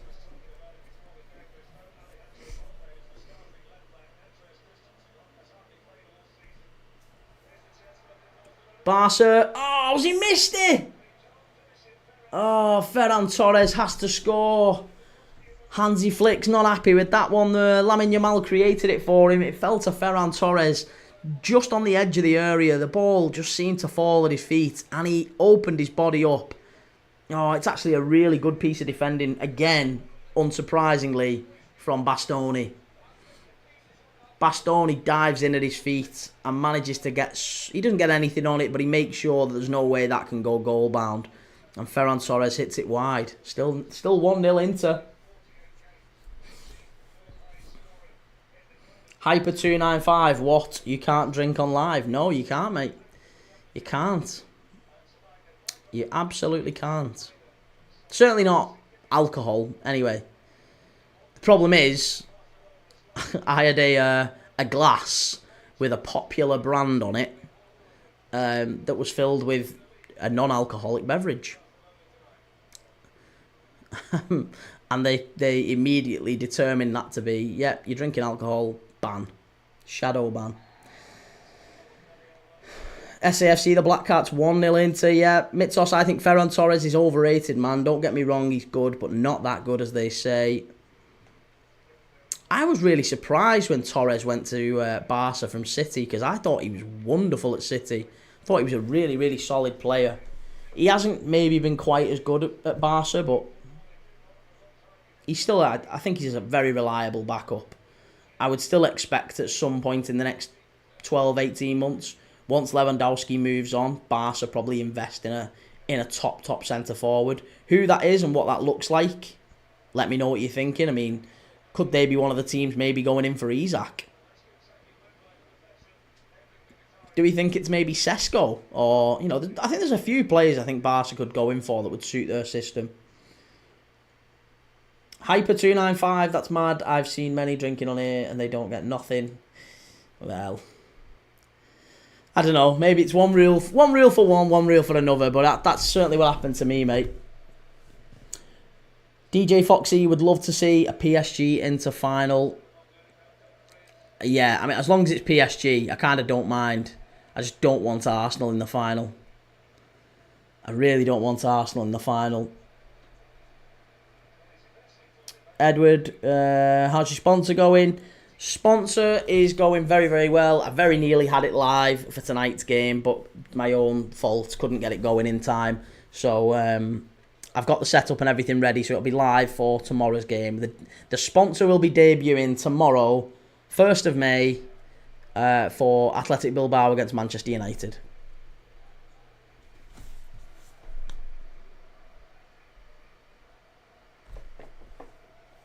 Mitzos, some Barca fans go and say that he's one of the best strikers right now. What? Rafinha with the ball in. Cleared away by Jan Sommer. Comes all the way out to Yamal. Sam Holloway, I could see Nkunku at Barca, whether that's his first choice or as a backup. I don't know. Well, I mean, Nkunku apparently is saying to Chelsea that he's quite happy in London. He's quite happy where he is. He doesn't really want to move. That seems to be the indication that he's giving. I'm sure Chelsea do want to move him on because he's on pretty big wages, isn't he? But he's been another one who's been a bit of a flop, to be honest. DJ Foxy, if Barca don't make the final, surely Salah gets the Ballon d'Or. You would think so, wouldn't you, Foxy? But again, I'm not sure. It's very, very politically motivated, the Ballon d'Or, and it's often about who's the most marketable. And I just wonder whether Lamine Yamal has kind of already secured it. Yeah, I just wonder whether Lamine Yamal is going to get it, irrespective of it. Edward, why are you not doing the Tottenham game? Because United game's going to be better, and it's between two better teams. I think Spurs will go through over the two legs against Bodo Glimt. Reese, the sponsor debut in time for the hate watch. Yeah, as you'd expect. Simon Mack, yeah, it was Thuram after 30 seconds.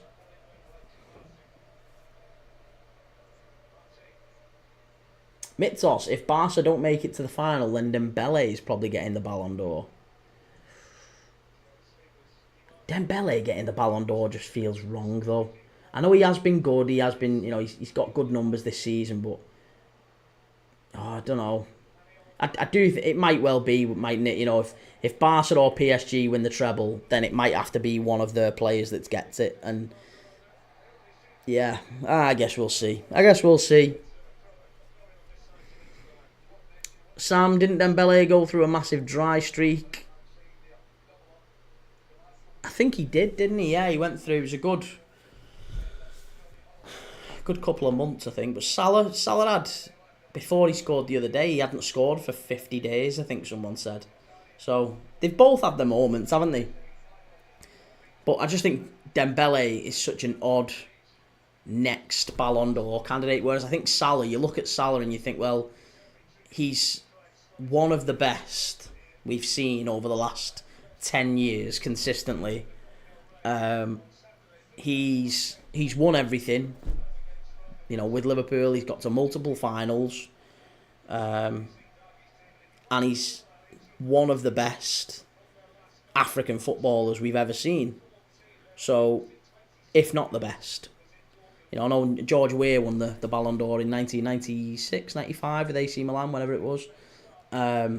So I think Salah does deserve it, and maybe politically it might make sense for him too.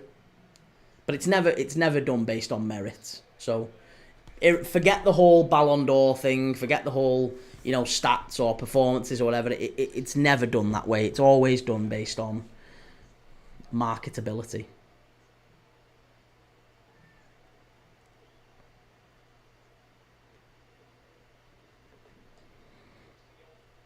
Ball into the box, cleared away by Inter. It's gone back out the other side for another corner. Inigo Martinez at the back stick, very nearly getting to it. And I think it's Bissek at the far post who gets a great touch on it. Really, really good defending there from Bissek. And do you know what? He's another one who we've been saying. I've been really, really impressed with Bissek. Really impressed with him. I think he's been a really, really good signing for Inter. Fabulous signing for Inter.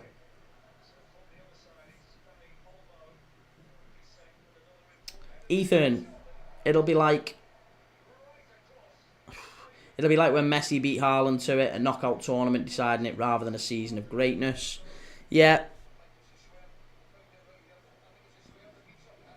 But I do also kind of get the Ballon d'Or shouldn't necessarily just be about one fantastic season, because there's been a number of really fantastic individual seasons that have been outliers. I think you have to probably have a period of consistency to get it, or at least you should do. Like Modric getting it, nobody really had a massive issue with Modric getting it because obviously Croatia had done well that year. He'd won everything at Madrid and he'd been doing it for a decade plus. So you didn't have really an issue with him getting it. The same could be said of Benzema as well. And even going back further than that, looking at players like Cannavaro getting it. Yes, Italy won a World Cup, but Cannavaro had been probably the best defender in the world, best centre-back in the world for a number of years before that. So, yeah, I mean, a lot of it is political, a lot of it is rigged, as you say, but it's not always just about who has the best one-off season.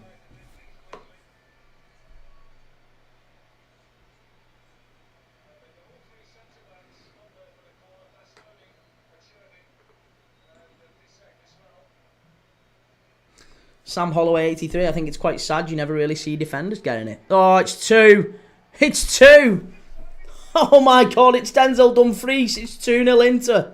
Oh my God, it was a corner ball whipped in and Dumfries gets his head on it. It's 2-0 Inter. 2-0 Inter. This is falling to bits for Barcelona. It's absolutely falling to bits. What are we witnessing here? I can't believe what I'm seeing. The finish is absolutely top class. Make no mistake. Overhead kick.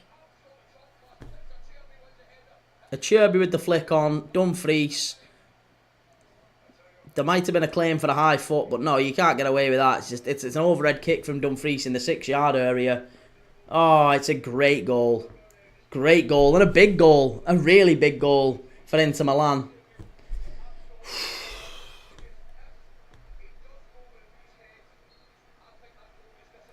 Mitos 4-1, I'm telling you. Callum 3-0. Like I said, it's all Captain Hindsight here. That's what you're getting called from now on. Barca 0, Inter 2. I can't believe what I'm watching here. I really thought that would be it would be a solid Barca performance tonight, but oh, this is not good. This is really not good. Do you know what's awful as well? I've got Barca to qualify on pretty much every single betting slip. Oh no.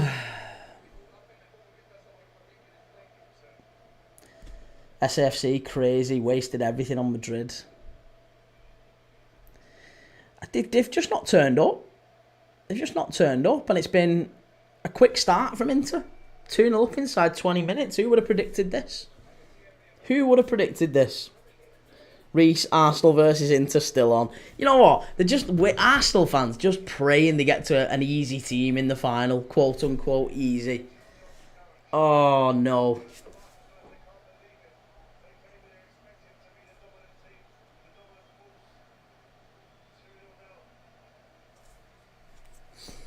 Zane 2625, Hala Madrid.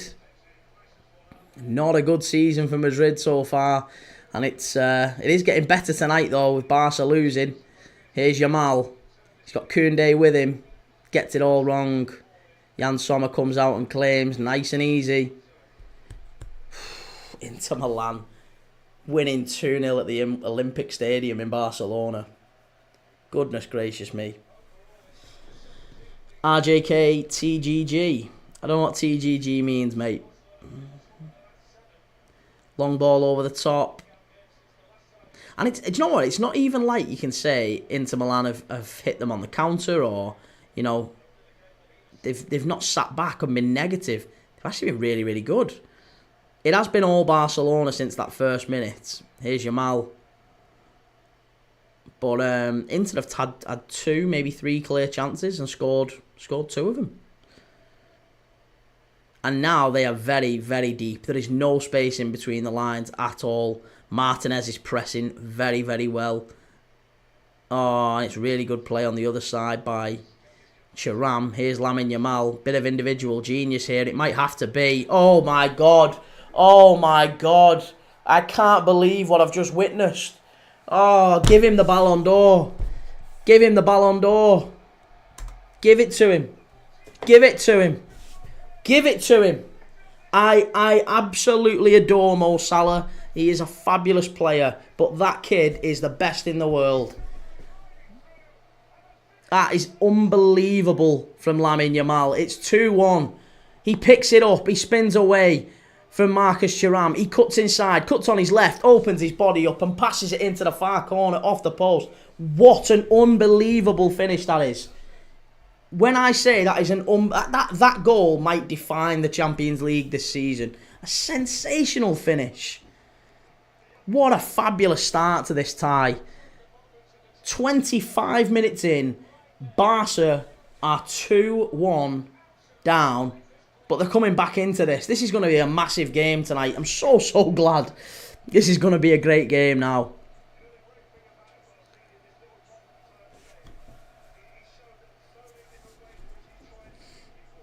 Mitos, I'm telling you, either 3-1 or 4-1. Honestly, it's insane, this. It's absolutely insane what we're seeing. 17 years old and doing that in a Champions League semi-final. It's unheard of. It's unheard of. It's absolutely brilliant. Solanke lover, crazy game to be fair. Yeah, it's been it's been great to watch. From a neutral perspective, it's great to watch. I'm a little bit relieved that Barca are coming back into it because I do want Barca to go through. But it's been a brilliant tie. We're only not even half an hour in yet. Here's Lamine Yamal again. Can he do a bit more genius from this right-hand side? Oh, it's wonderful play. Do you know what? Oh my God. Oh my God. He's very nearly done it again though. He's just hit the bar. He's just hit the bar. Honestly, we're watching an all-timer performance here from Lamine Yamal. He's 17 years old. The kid has just dropped. He's just absolute. I can't believe what we've seen. Is that a save from Sommer? Is that a save? I think it is. I think it's a save from Sommer. He's just scored. The kid has seized this game by his. Oh, I am speechless from what I'm seeing. It's unbelievable from Lamine Yamal. This is like watching the early seasons of Messi. It really is. I don't want to compare the two and say he's going to be anything like him, but believe me, at 17 years old, he is doing. DiMarco is no bad left back. DiMarco is a very, very good left back. Defensively very sound. Inter Milan, unbelievably, well organised at the back. He's tearing them to shreds. He's tearing them to shreds. He is 17 years old. In a Champions League semi-final, he scored one and he's tearing them to shreds. This is a great game. This is a proper game.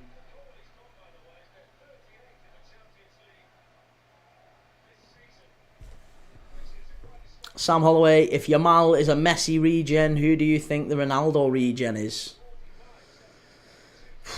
God, the Ronaldo regen. I don't think there is. I don't think there is another Ronaldo. a freak, a physical freak you need, don't you? Like an Adama Traore, but a bit younger. Corin, thank you for sending that through. Bryn, incredible talent, 100 games at 17. Yeah, 100 games at 17 and doing that, mate. Doing that in a Champions League semi-final is astonishing. I'm trying to think of what I was doing at 17, but it would never anything on like... I wouldn't even have the balls to do anything like this. It's absolutely outrageous. Mitos, before I was saying 3-1 Barca, now I'm saying 3-1 or 4-1 Inter now. I have no clue. Mate, you can't blame yourself. You can't blame yourself. It's nothing to do with you. It's nothing to do with you. It's just a great game. So unpredictable and both teams having loads of chances. It's a fabulous watch, this. This is a proper Champions League semi-final. This is what it's about. Two teams really going at each other. Corin, who's better, Messi or Ronaldo? Sam, is Ronaldo better than Messi for you? I loved Messi. I really loved Messi. Oh, I don't know. I can't pick between the two. I do think Messi's better. Yeah, I do think Messi's better. But there's not much in it. There really isn't much. Corin, thank you for sending those through. No skill Aaron, are we seeing Yamal, man? What the fuck? This is a kid. Oh, Olmo fires it on goal. Very nearly another one for Barca. Sommer with the save. No skill Aaron, Messi, Ronaldo talks. Are we 5 years old? I know. I've not had to have that debate for a number of years. But, I mean, we've just been talking about Yamal being a Messi regen.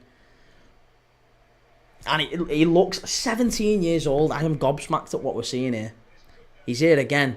He's here again. And what a ball that is. Oh, and Sommer comes out. He can do everything. He can do absolutely everything. That quality of cross then from Lamine Yamal right into that corridor of uncertainty between your goalkeeper and your centre-back. They don't know how to defend it. They can't defend against him. And he keeps dropping back into those positions between the lines. They're not sending anyone with him.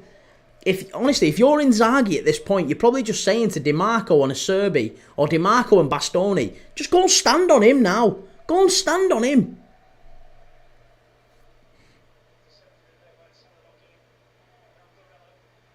That's a dive. Referee's not give it. Corin, you know why it's been high scoring, don't you? Yeah, because your man here said it was going to be a low scoring one. Oh, here we go. Yamal. Olmo. Oh, poor. Straight into the keeper. Really poor, that. Not good.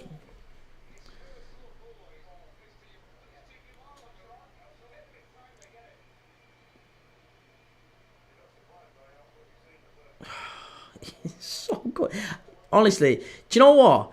If you're seriously saying, Corin, that you want Rafinha to win the Ballon d'Or, I genuinely think you could put Højlund up front with Lamine Yamal, and he'd do all right. He would do all right. He'd look like a world beater with him up front. He's a freak. He's abnormal. 17 years old. He's running the game.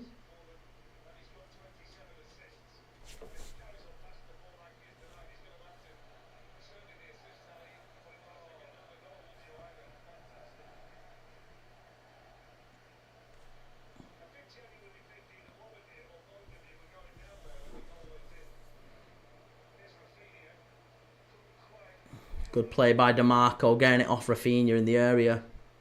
And Inter are just knocking it away at the moment. They're not able to get more than a couple of passes. Oh, Barella. Oh, that was beautiful from Barella driving forward. He's another player who's so good, you know. He's so underrated.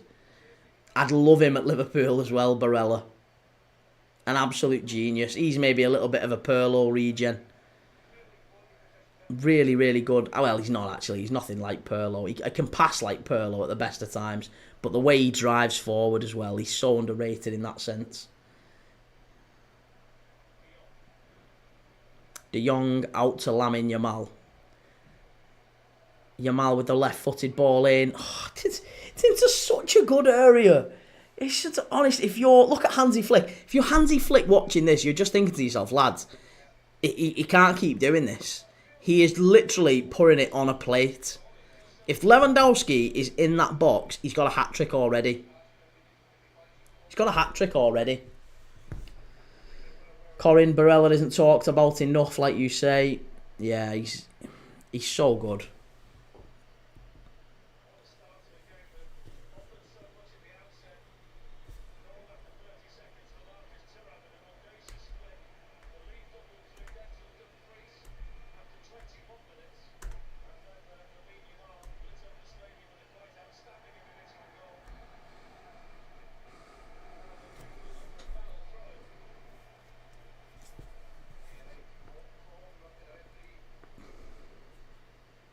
No, Scalar and I said in another chat Barella could replace Madrid's midfield, and they laughed at me. Yeah, Barella isn't a brilliant option for Madrid. If they're looking for a Modric replacement, then yeah, Barella's perfect. Here's Lamine Yamal, drives in the box again, on his right foot this time. Tipped away by Sommer. They're living dangerously here, Inter. It's a matter of time. It's 12 minutes to half-time. I'll be amazed if they get to it. And it's still 2-1. Ruben Neves, is Lewandowski injured? He is, yeah. He's in the stands tonight with Ter Stegen. Not even on the bench, sadly. No Lewandowski.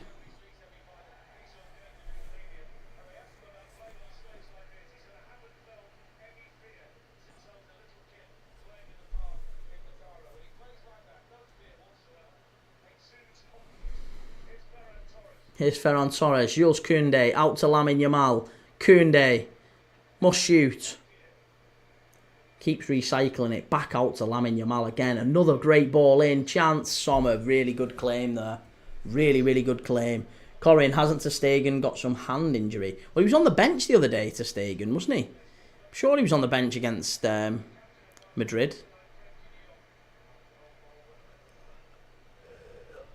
Yusuf, a kid 17 years old doing this, I know, buddy. I know.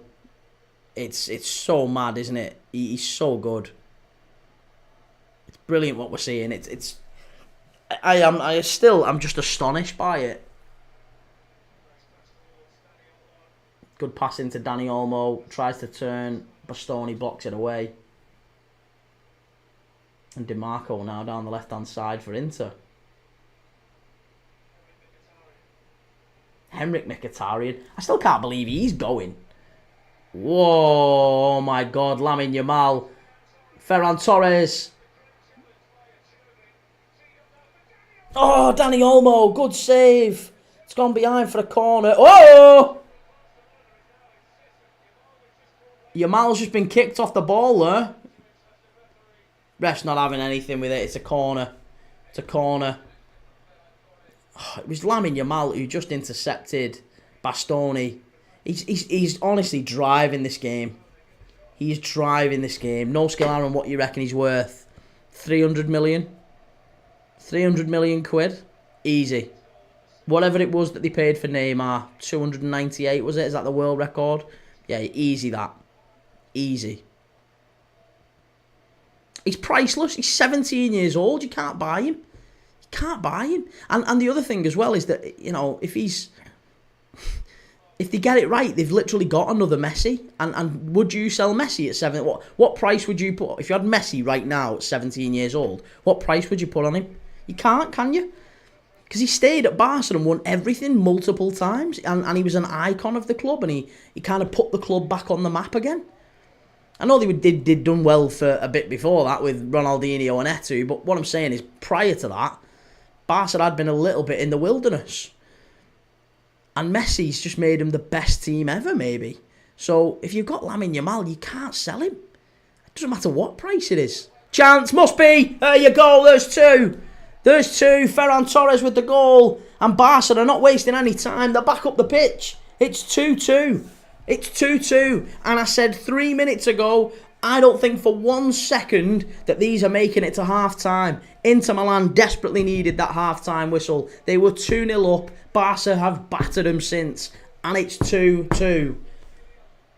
Oh my God, what a game this is. Pedri it is with the pass. Rafinha with the header across the face of goal, and Ferran Torres just runs in. Do you know what? It's Pedri. That is all about Pedri, that. It's a great team goal, but the pass from Pedri, the header downward from Rafinha, right into the path of Ferran Torres, who's running through on goal, just smashes it in. It's so good. Barcelona, bang on form. 2-2. What a game. What a game we are watching here. An all-timer. A proper all-timer, this.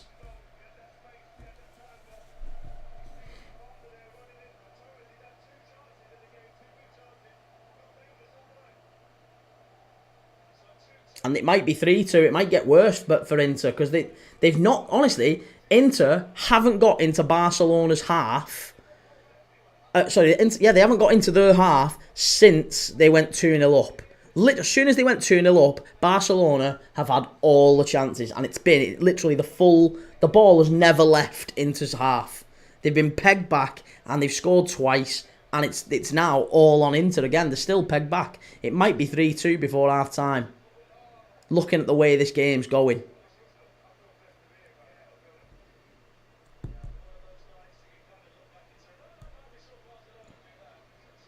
Yusuf, Barca will win the 6th Champions League.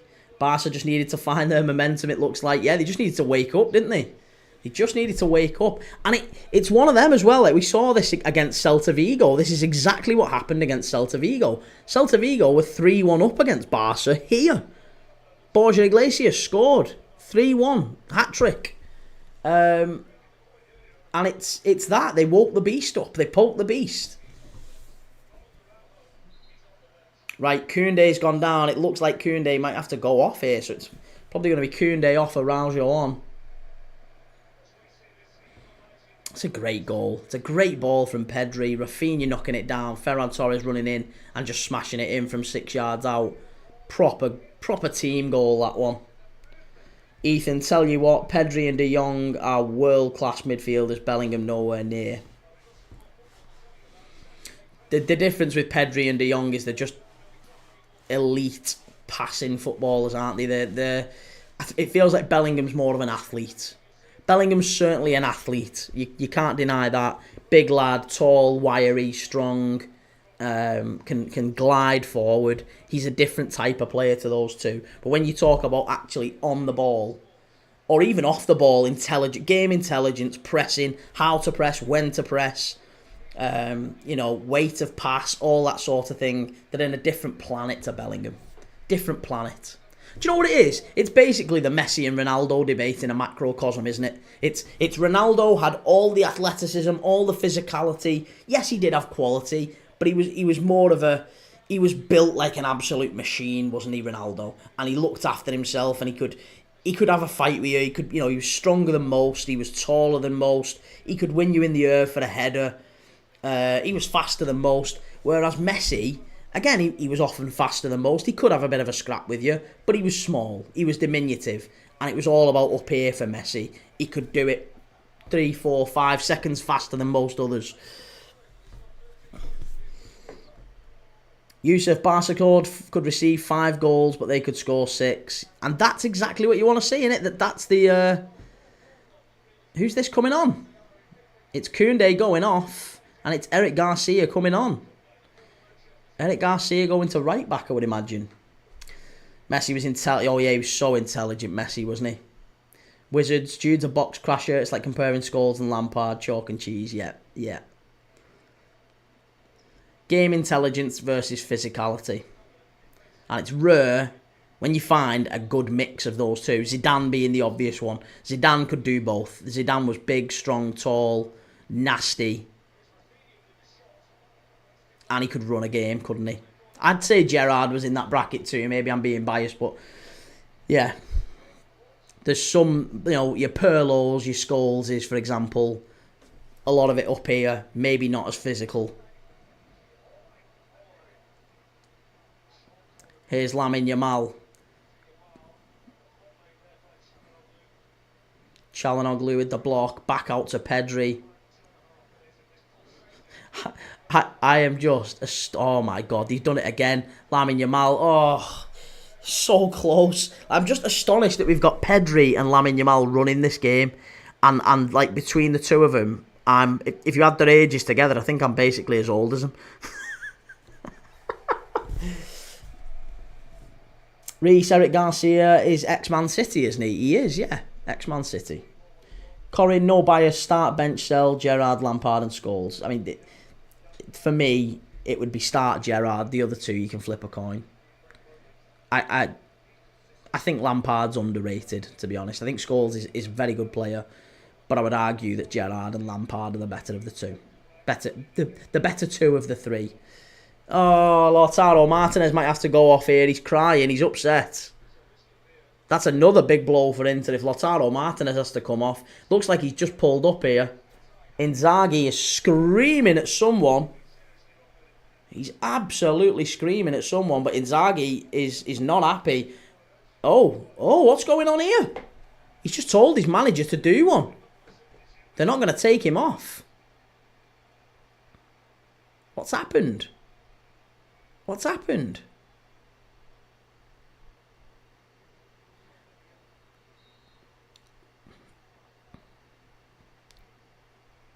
Do you know what? I think he's just threw his toys out the pram, Or has he pulled his... Or what's happened? Has he pulled...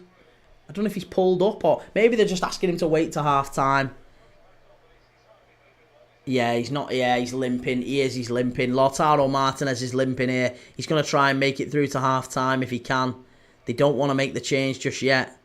They're just going to try and keep him on, keep him moving. But they're literally fighting to get to half-time here now, Inter. They are fighting to get to half-time. Rafinha's got it on the far side.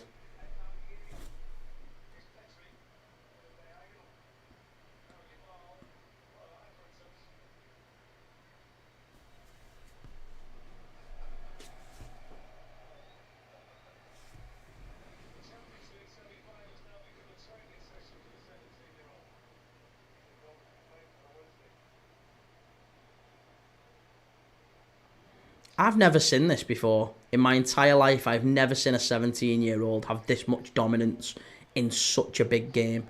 Look at that. That is ridiculous. How are you just knocking DiMarco and Barella, just knocking it round him? Like, they're not just average footballers, them two. They are unbelievable footballers. Proper top quality footballers. And you're just toying with him. He's 17 years old. Nelj, 1-1-1 is this second leg. No, mate, it's the first leg. First leg. Corin, do you think Barca are back? Oh, yeah, they're back all right. Oh, yeah, there's no doubt they're back.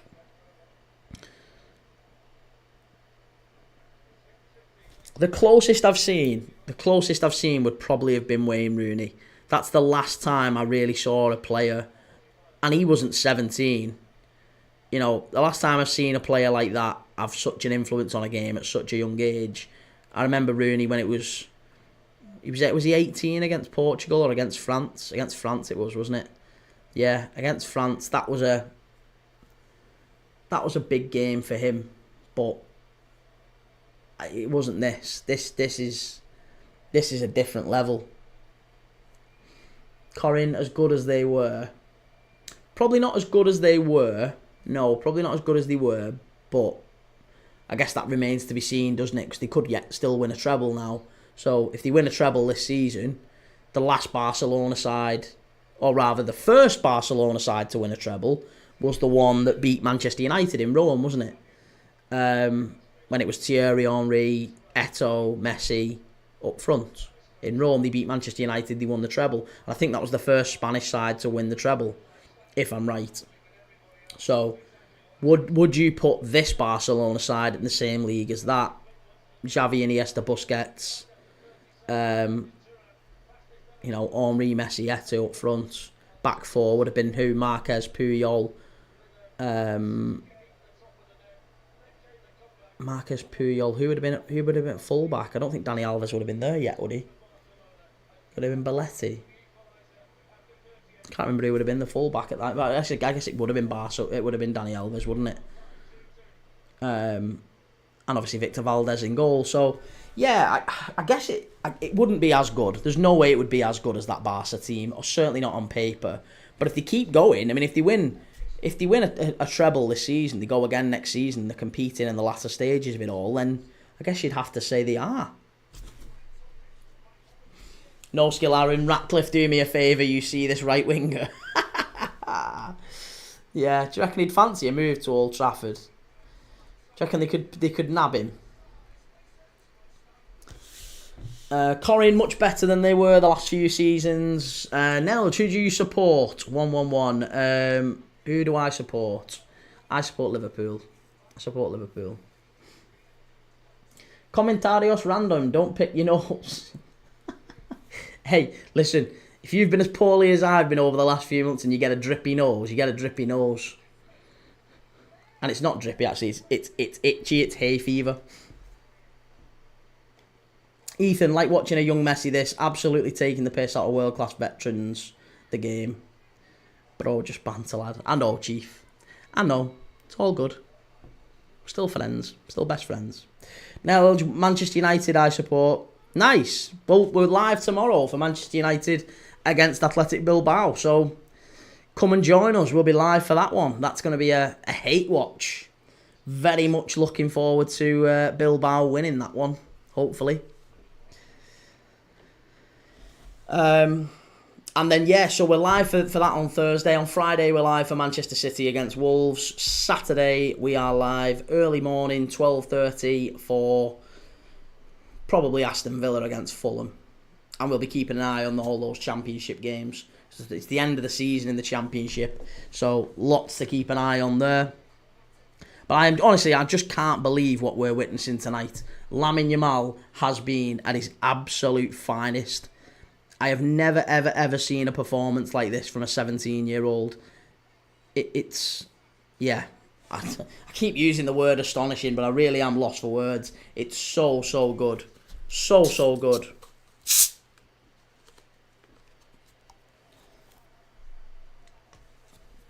And where would we say,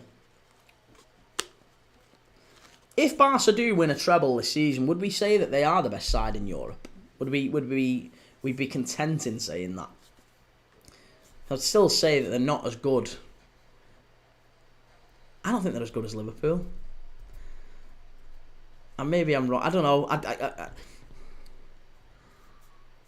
don't think they're as good as PSG either. I don't think they're as good as Liverpool or PSG. I really don't. KAMC, not really an argument. No, it is an argument, because just because you win the Champions League doesn't necessarily make you the best team in Europe. They have just had a very good season domestically, and it's the season that Real Madrid have fallen off as well. You could apply that same logic to Liverpool in the Premier League, except that it's probably far more likely, I think, next season that Liverpool will go further in this competition than Barca will. I don't know. I guess we'll see. Ricky Parkin, they're better than Liverpool. I don't know. Yeah, I mean, look, if Liverpool played Barcelona, I would be absolutely petrified every time Yamal got the ball. And do you know what? I actually was a little bit with Kvaratskhelia in the PSG game, and they've both got that level of just unpredictability. They're so good, those two. So, yeah, Salah, Yamal, Kvaratskhelia. What a front three that would be. If you could work them into some sort of a three, that would be insane.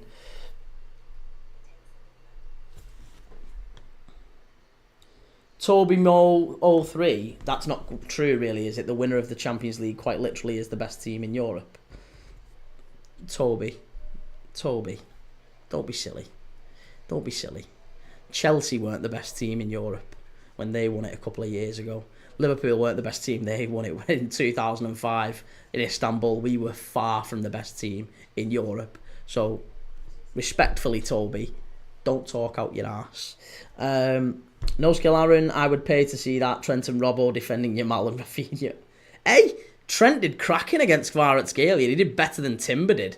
Timber fouled him every 5 minutes and somehow got away without a booking. Halcon FP, honestly, Champions League is too dynamic and unpredictable to make next season predictions. Yeah, I agree. But isn't that good? Isn't that good from an entertainment perspective? That's exactly what you want, isn't it? Gazza88, what do you think of Lamine Yamal as a player? Unbelievable. World class. The best. Seriously. Ricky Parkin, question, who wins, Barca or Everton? Depends. If it was played at Goodison, with Moyes as well, has to be with Moyes, and if they had that front three starting, if they had the players fit, Everton, if they had a proper fit front three, like they had Ndiaye, Calvert-Lewin, let's say they got Dom back fit, right? Got him off the catwalk, got him back fit and playing, and Ndiaye, Dominic Calvert-Lewin, and maybe Alcaraz drifting in off that right hand side. I reckon if they had that, Barca would win only about 7 or 8-0 in the first half. They might make a game of it second. Ethan, so well coached, and they'd probably only swap 3 or 4 of their players' fields. Costa, see Yamal to Liverpool sub. Nails, are you live Sunday? I'm live every day. That's the beauty of this channel. The beauty of this channel, by the way, if you're watching this, we are live every single day. Every time there's a football match on, we are live. I am live. That's what we do on this channel. That's why we're different to every other fan channel that you know. We are live every single day watching football, and it doesn't matter who it is. If you're a Liverpool fan, Plymouth fan, we've watched Championship games, we've watched Champions League, we watch La Liga, we're watching the Coppa Italia, we're watching Serie A this weekend as well. We're going to do Bologna against Juventus this weekend. Big game in Serie A, competing for the last Champions League place in Serie A. So, that Lamine Yamal first goal was something special. Oh my goodness me. Ethan, don't agree with that. Cream always rises to the top. Best team always wins their league. Can't say the same for the Champions League. Exactly right, Ethan. That's right. Cup competitions, anyone can win, and that's maybe why it's beautiful. In a league, the best team always wins. Absolutely always wins. Corin, if we had Tarkowski, no, not Calvert-Lewin, Beto. Yeah, honestly, unbelievable, innit? Unbelievable how good that kid is. I am still gobsmacked at just how good he is. Steve McManaman. Callum the Copite Salah, 28 goals, 18 assists. And he's going to break the record as well. He's going to break the record. He needs 2 more, doesn't he? 2 more, Salah, to break the record.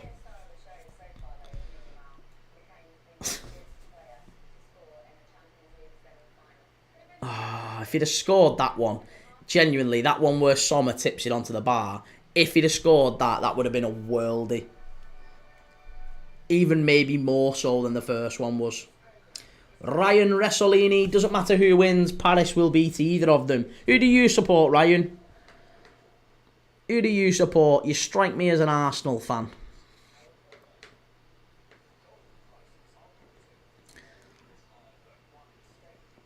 But I agree.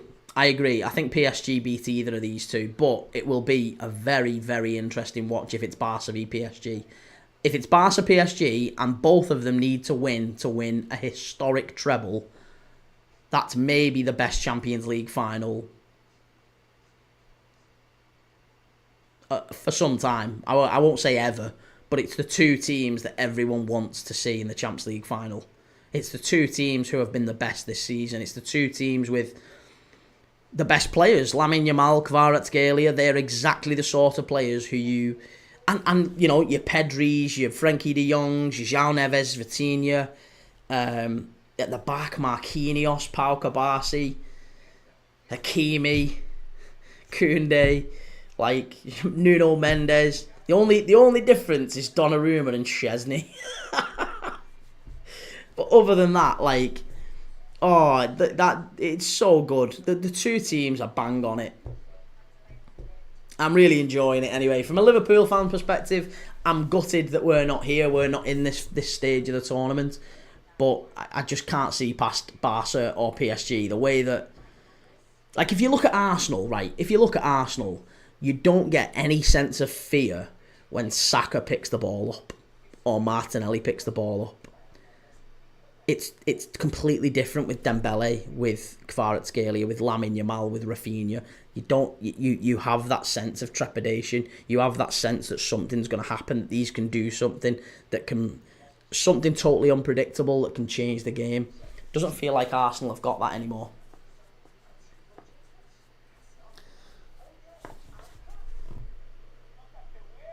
Kanate, the overrated prince. Listen, Kanate is the second best centre-back in the world. Unknown FRX, I would say Barca win, PSG by a goal. I think if Arsenal get that forward, they could win something. Yeah, if that forward is Erling Haaland or Alexander Isak. If they go out and get that forward, then yes, they maybe could win something. But I think Arsenal's problems are deeper than that, to be honest.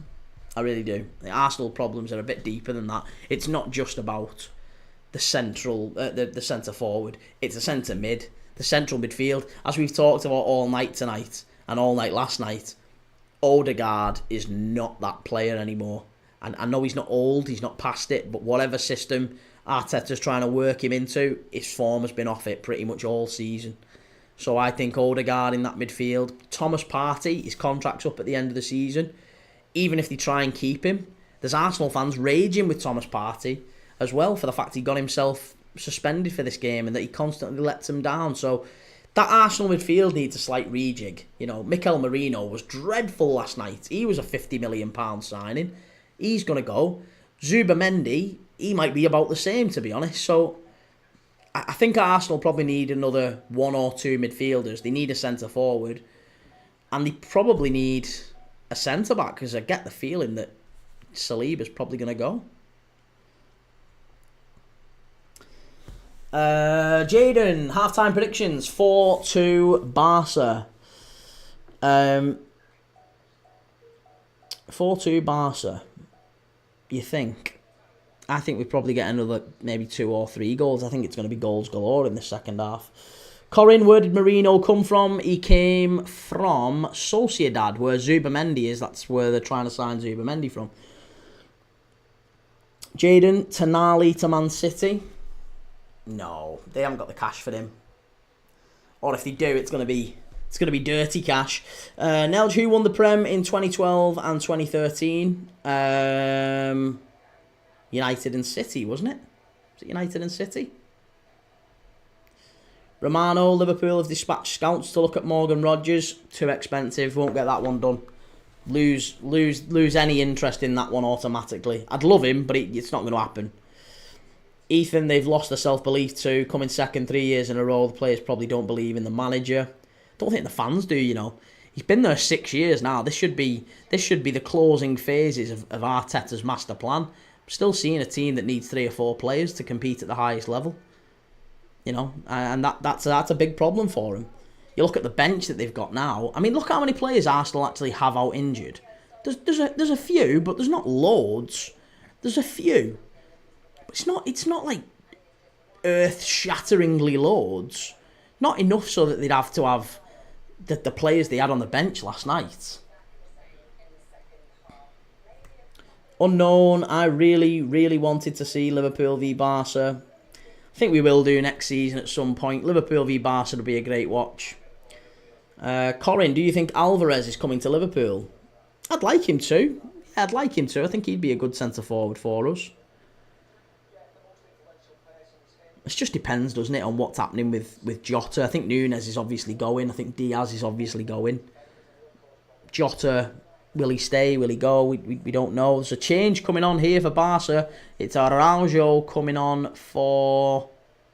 Is it Martinez? Is Inigo Martinez gone off? No, Martinez is still on. Who is it? Araujo on for...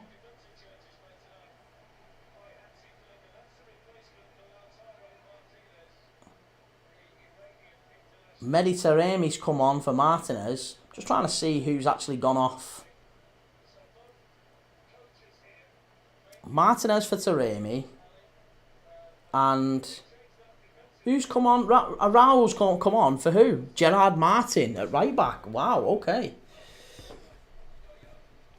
Olivia Jaworska, thank you for the follow. Callum, alright, Mr. Negative. Corin, who does Fabinho play for now? He plays for Al Ittihad. Jaden, Schlotterbeck to NUFC. Yeah, that might work.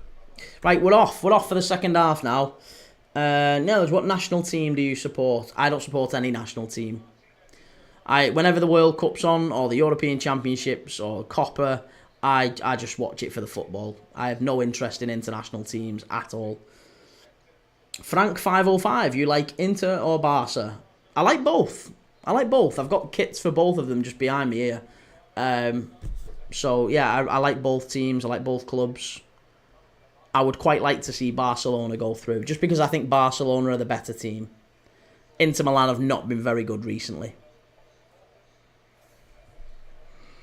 Mr. Herline, Lamin is the best talent we had after Messi. He is some player, isn't he? He's so good. So good. Thank you for sharing the live, by the way. Thank you for liking the live. I appreciate it. If you can share the live and help the channel, support the channel, it makes a massive difference. If you can go to YouTube and click subscribe, all the better. We're growing the channel, one of the fastest growing channels around. At least one of the fastest growing, supporting a generic all football teams. You know, we're not just one club, one fan channel. We watch everyone. We watch football matches every single day on this channel, and it's because we absolutely love football. So if you love football, if you're a football nerd, make sure you go and follow Premier League Dad.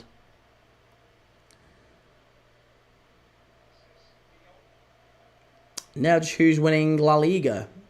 La Liga is definitely Barcelona. I think they're 4 points clear of Real Madrid now. And the way Real Madrid are playing, I think they might struggle against Celta Vigo at the weekend. Jaden, Corbel, to Newcastle. Really? Do you think so? Or Nottingham Forest was that? I don't know which one you're saying. I don't think Coble goes anywhere. Frank 505. Brentford will win tomorrow. Yeah, well, we're gonna do the first half hour of that game because that game kicks off at 7:30.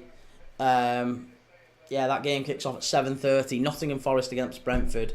7:30 p.m. kickoff UK time, and then at 8 o'clock it's Athletic Bilbao against Manchester United. So we're going to be live for both of them, but at half an hour in, obviously we'll turn it over and put the Manchester United game on. Here's Barcelona driving forward. Lamine Yamal picks it up. He knocks it out wide to Rafinha, a bit too heavy, goes straight out. Corin, do you think Wirtz will go to Bayern? Certainly seems that way, doesn't it? Certainly seems that way.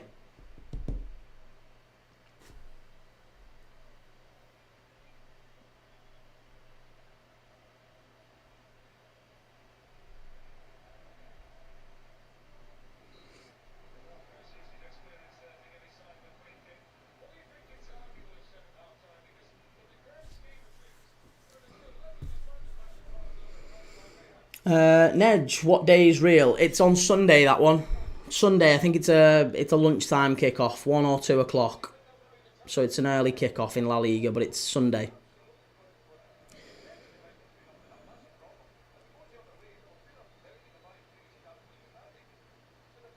Here's Bastoni driving forward.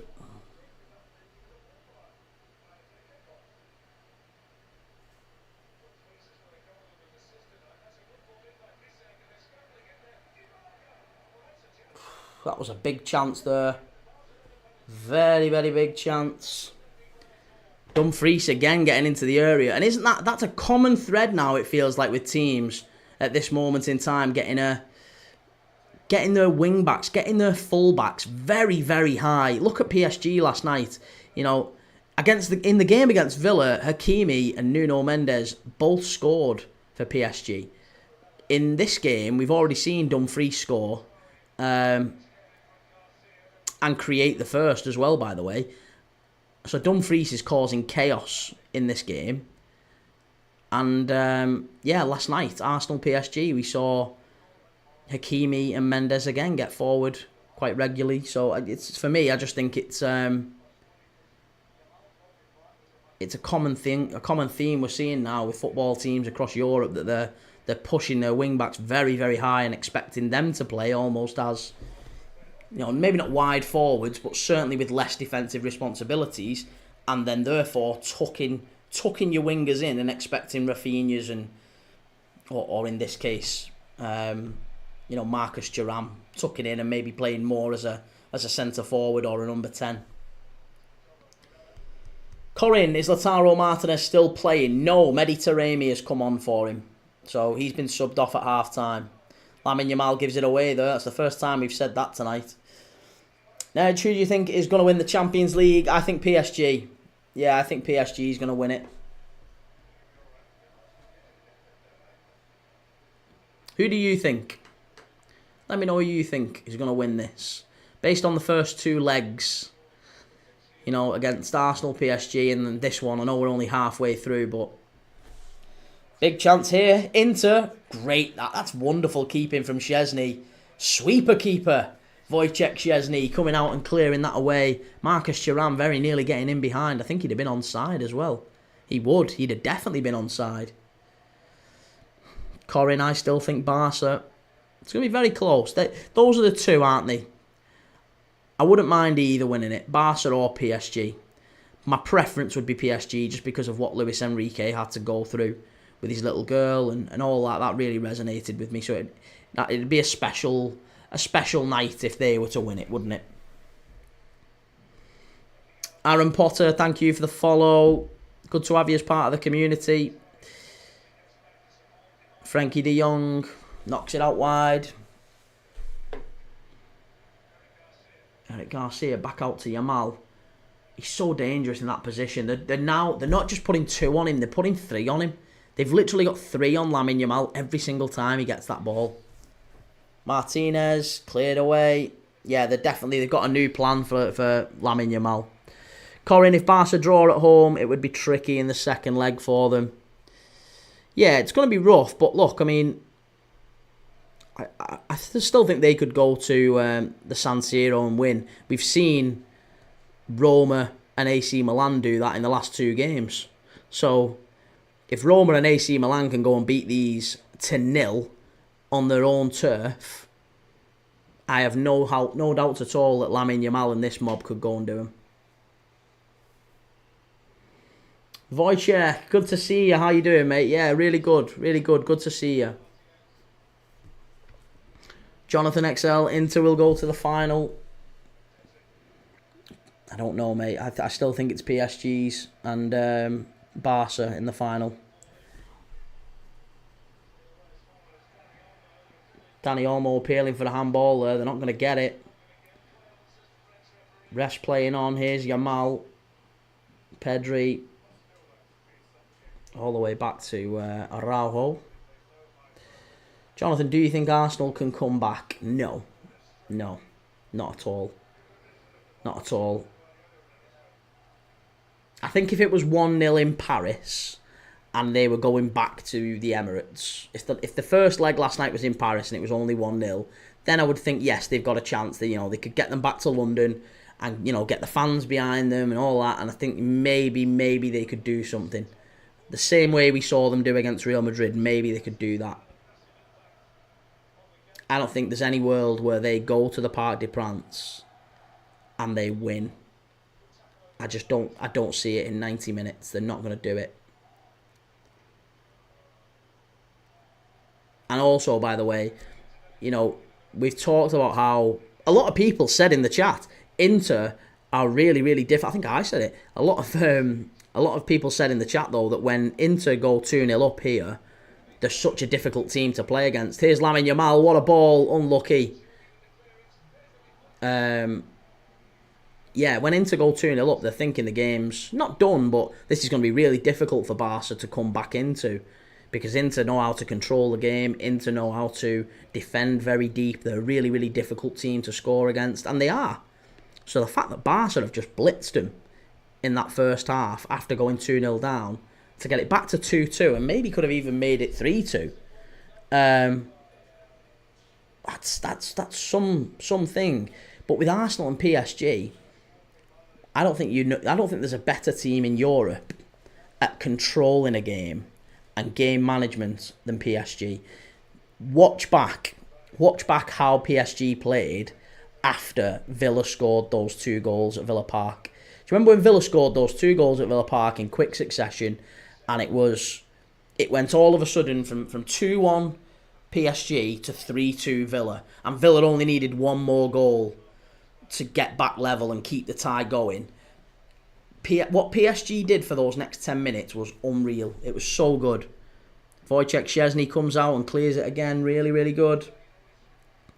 Jonathan XL, especially Yamal goal. Wow, yeah.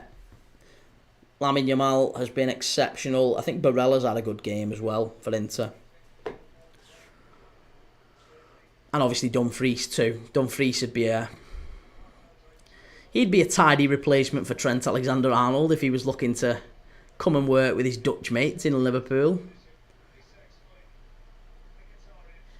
Here's Mkhitaryan in to try and stand it to the back stick here.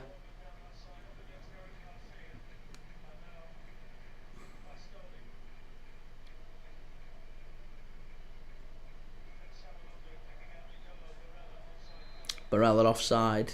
Nah, not good enough. Not good enough.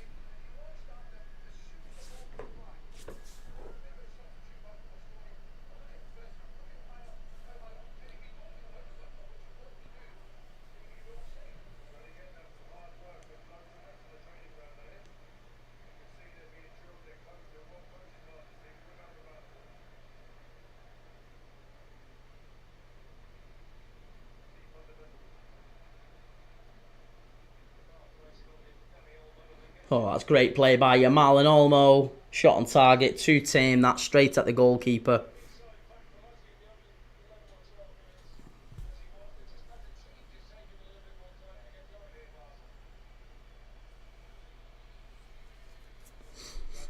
Yeah, they've not come out in the second half, Barca, really.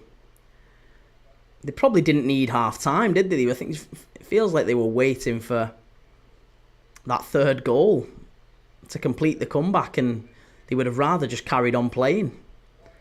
But yeah, half time was the perfect thing for him to quieten that crowd down, take the sting out of the game, get back in the dressing room and regroup.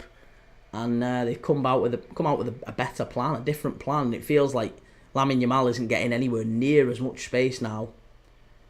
So it's just your Rafinhas and your Pedris they've got to deal with. Oh, here's Pedri now. Into Rafinha. Out wide. Martinez has gone to left back now, by the way. So it's Garcia and Araujo in the middle. Inigo Martinez is now playing at left back. Here's Lamine Yamal. Great ball in. Cleared away at the back by Mkhitaryan.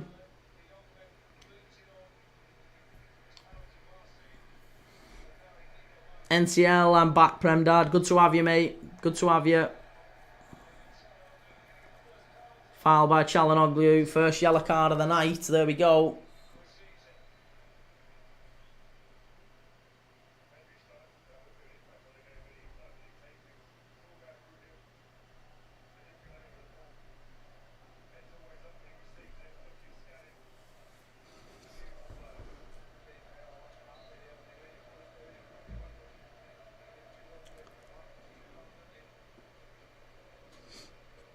NCL, anything happened, Prem Dad? Yeah, I mean, something's happened like every few minutes in this game. It's been ridiculous. Lamine Yamal has put in one of the best performances I have ever seen in a Champions League semi-final at 17 years old. He has ran rings around Inter Milan. Inter Milan went ahead in the 30 seconds. 30 seconds in, Marcus Thuram scored. And then about 15, 20 minutes later, Denzel Dumfries added a second, an overhead kick off a corner to put them 2-0 up. And from that moment on, Barcelona penned them in and got it back to 2-2. Pedri with the edge of the shot. Oh no, it's come back to Lamine Yamal. That's not good enough. Cleared away. It's just a bit too tight at the back there. They've just not got any space, Barca. They keep getting it to the edge of the area, picking their head up, trying to break that Inter defence down. It's so stubborn. They just can't get through him. They can't get through him. Ferran Torres down. Looks like he's going to get up. He should be fine. NCL, I've seen his goal. It was class, yeah. Yamal's goal was different gravy. It really was.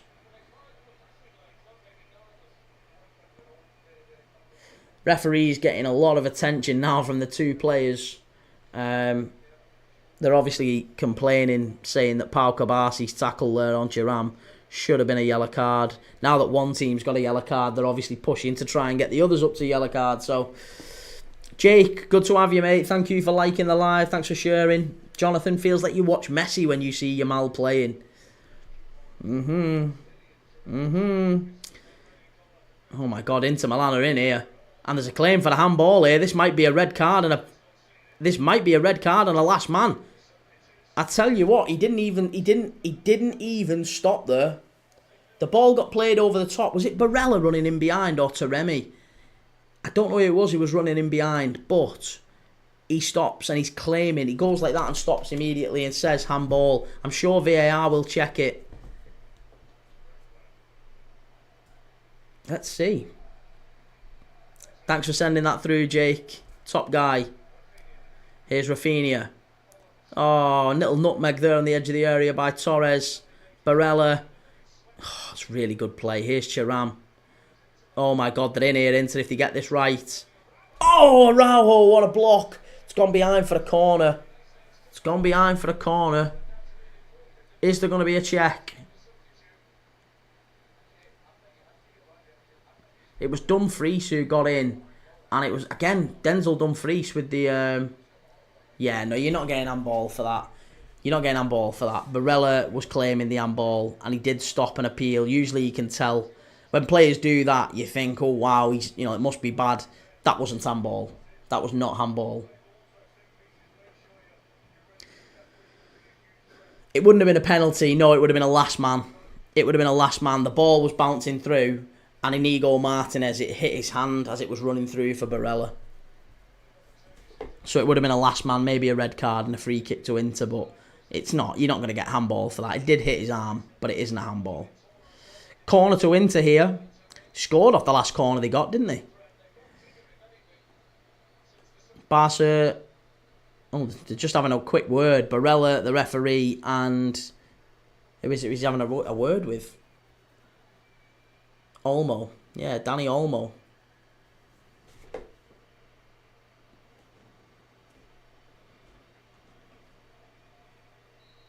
Right, Çalhanoğlu is about to whip this in for Inter. Oh my God, there, 3-2. It's 3-2, it's him again, it's Denzel Dumfries. I tell you what, we talked about who's going to be the Ballon d'Or winner. It might be that lad. It might be that lad. He's got 2 goals and an assist. 2 goals and an assist in this game now. That is absolutely outrageous. He has absolutely smashed it tonight, Denzel Dumfries. 2 goals and an assist from a right back in this tie. And it's 3-2. Jake, hope you're well, mate. Late on tonight, over had a busy day. Assuming I've missed a good game. You've missed a very, very good game, yeah. 3-2. It kind of comes off his shoulder, in fairness. Comes off his shoulder, but it's 3-2. They won't care. They will not care. 3-2 to Inter Milan. Barcelona, again, having to start the second half the same way they did the first. They'll have to get themselves back into it. Callum, don't worry, we'll be 3-0 Barca. Oh, goodness gracious me. I wish we were all right like you, Callum. Here we go, ball down the left-hand side for Barca. Rafinha's going to have to do something, considering he's a favourite for the Ballon d'Or. He's done rag all tonight. And who? Look who he's up against. Dumfries. Corner to Barca. Dumfries went down there looking for the foul. He's not got it. Corner to Barca. Corner to Barca. Cheers, Jake. Hero. As always. Absolute hero. Ball into the box from Olmo. Edge of the area. Shot. Oh my God. Oh my God. What a goal from Rafinha. What have I just said? He needs to shut up and do something. He's done rag all in this game. Oh my God, this game just gets better and better and better. It's Barcelona 3. It's Inter Milan 3. It's an absolute rasper from the edge of the area. Off the bar, down and in from Rafinha. Wow. Wow. I keep saying it. He's crapping Rafinha and he's just rasping it in. It's actually an own goal. It's an own goal from the keeper. It's going to count as a Jan Sommer own goal because it's a shot from Rafinha. It smashes the bar from the edge of the area off the top of the crossbar, bounces down, hits Jan Sommer and goes in. It's unlucky from Inter's perspective, but hey, who cares? From a Barcelona perspective, it's 3-3 and they are back level. What a game this has been. What a game this has been. I can't believe it. This has been the best game I have watched in a very, very long time. A very, very long time. The quality, the goals, the individual performances from Dumfries, from Yamal, Pedri, Rafinha to an extent now. Barella's had a great game. This would have been a worthy Champions League final. It really would have been. And now you're looking at it and you're thinking, well, you know what? You can't split these two, can you? You cannot split these two. This has been one of the best ever Champions League semi-finals. Sorry, my nose is absolutely on fire, it feels like. I need to take a Piriton or something. Hay fever's absolutely crippled me today. Jake, is the 3-3 Newcastle v Liverpool best Prem game this season? I don't know about that. That one wasn't as high on quality, I didn't think. Right, Firmin is coming on for who? Danny Olmo. Fermin Lopez coming on for Danny Olmo. NTL, Jake Kurt and I went to it. You went to the 3-3, did you? I thought Newcastle were a little bit lucky to get something in that one. To be honest, as a Liverpool fan at the end of that, I just felt like we threw that game away. We absolutely threw that game away. We went ahead and Kelleher made a massive mistake at the end. Gaz at 88, this is some game of football. Yeah, it might be the best one I've seen in a very, very long time. The quality of football we have watched tonight has been insane. It really has been such good football. And it reinforces my thought process that actually the Premier League is, I'm not sure it's as good of a watch, just in terms of entertainment. I'm not sure it's as good of a watch as La Liga or Serie A. You get these games in La Liga, you get these games in Serie A.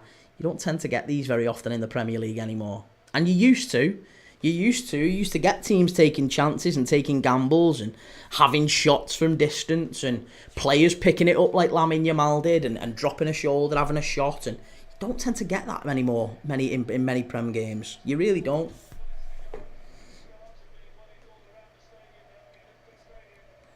Is it the best Prem game you've seen, though? I thought Liverpool against Arsenal at the Emirates was a good Prem game, the 2-2. I thought Liverpool against Chelsea at Anfield actually was really good.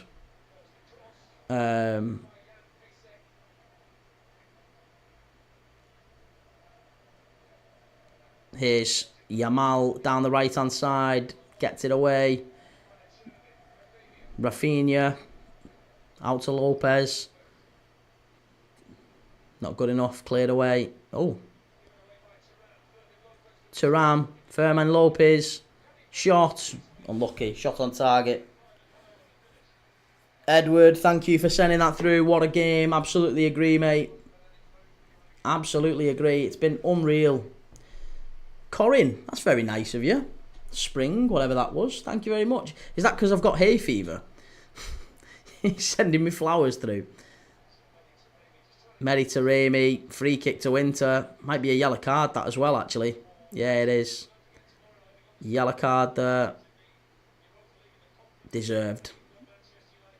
Pau Kabasi, yellow card. Jake, thank you for the follow.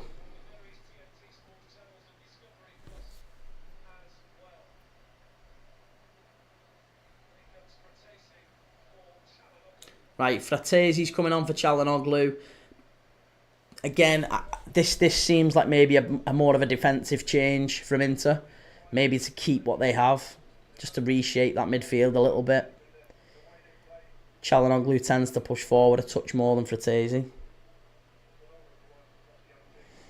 Edward, who you got going through? I got Barca. I think Barca go through over 2 legs, but I'm very impressed with Inter tonight. They've certainly not played as badly as they have in the last 3 games. Because if they played as they did against Bologna and Roma and AC Milan, certainly that Coppa Italia game against AC Milan, they'd have got battered tonight 4 or 5-0. They're in again here. They're in again. Thuram, chance for Inter. 4-3. No, good block. Wonderful block. Again, by Pau Kabasi, another top young Barcelona centre-back out of La Masia. Wow. Yeah, this is what it's about. This is what it's about. Lamine Yamal. Pau Kabasi. Barella. Rafinha.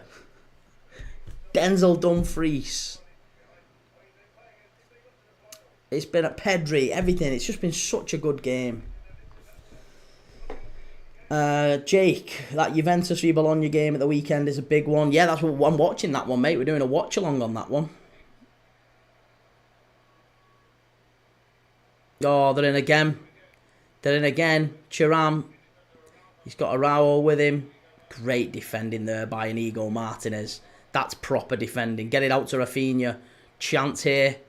What a ball. Ooh, I don't know what that was. That was a bit silly. All the way back out to Rafinha. Really odd defending that from Whoever that is on the right-hand side for Inter now. They've took DiMarco off. Who did they bring on at right back? At left back, sorry. Who's the left back at Inter now?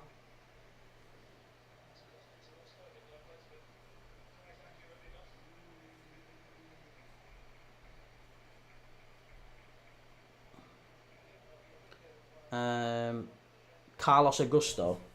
Yeah, Carlos Augusto at left back just did a really bizarre chest back across his own goal.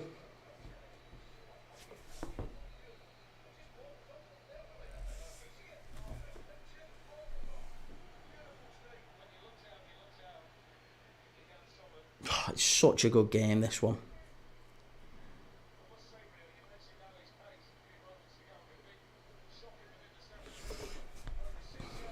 NTL, my head fell off. Don't see many strikers score goals like that. Never mind a centre-back. He's always got a shot like that, hasn't he, Fabian Schär?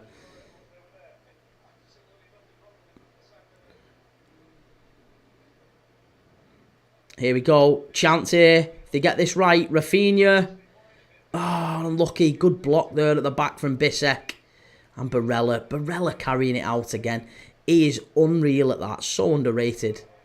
So underrated. You can't put a price on that stuff. Joel Meakin, Inter to go through. I'd like to think they can be more solid at home. Not after what we've seen from Inter in the last 3 games at home, mate. Bologna, Roma and AC Milan, they were absolutely awful. Conceded 5, scored none, lost all 3. Lost all 3. They were terrible at home in those games. I didn't think they were that great against Bayern, to be honest. If Bayern Munich had pulled the finger out a bit more, they'd have probably been through. They were terrific against Bayern at the Allianz, but they weren't brilliant against them at the San Siro, I thought. Here they've done really well. They've done really well. And unfortunately for them, they've conceded 3 goals, 3 unbelievable goals. Oh, this might be 4. Oh, they've done it. Offside. I don't think he is, you know. I don't think he is. It's Mkhitaryan at the back post. There's going to be a check. It's very tight. I don't think he's offside. The ball from Denzel Dumfries here is out of this world. Oh, that's tight. I think he might be on, you know. I think he might be on. I think this could be 4-3 to Inter. I think this could be 4-3 to Inter. Jay Doyle, such a good game this. Yeah, absolutely, mate. Such a good game. Let's see. There's a check. It's very close, this. This is going to be like the Marino one last night in the Arsenal game. It's going to be so tight. He looks to me like he's onside. No, he's off. He's off. Very nearly 4-3 into the unbelievable pass from Denzel Dumfries, that. It's so tight. I'm sure they'll show it back in a minute, the semi-automated offside. But the ball across the face from Denzel Dumfries, again, right into that corridor of uncertainty. Keeper can't come. Defender can't reach it. He's so good, Denzel Dumfries. So good. Hey, and Everton very nearly signed him. Oh, my God. He's on a hat-trick, Dumfries. He's nearly got it. Oh, Barella just volleys it wide. Denzel Dumfries is causing absolute chaos. He is causing absolute chaos. Ruben Neves, is it offside? Yes, it was confirmed offside, mate. It is confirmed offside.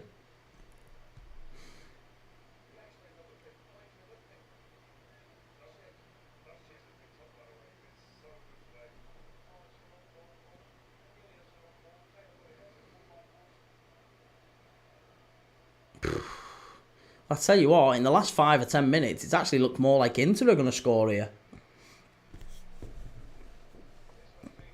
Connor, 1-0-7, that didn't look off to me. Yeah, it did look very tight, didn't it? Here's Lamine Yamal dancing through him. That's a foul right on the edge of the Inter area as well. Lamine Yamal causing absolute chaos. And it was a free kick. And this is going to be in a dangerous position for Barca.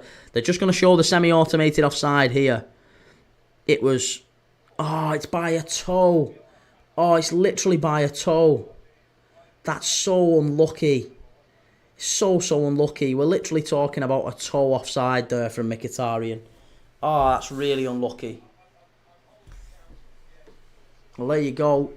And now Jan Sommer, he's just getting his wall right, getting it positioned, because it's Barca 3 into 3 in the 78th minute, and it's a free kick to Barcelona right on the edge of the Inter Milan box.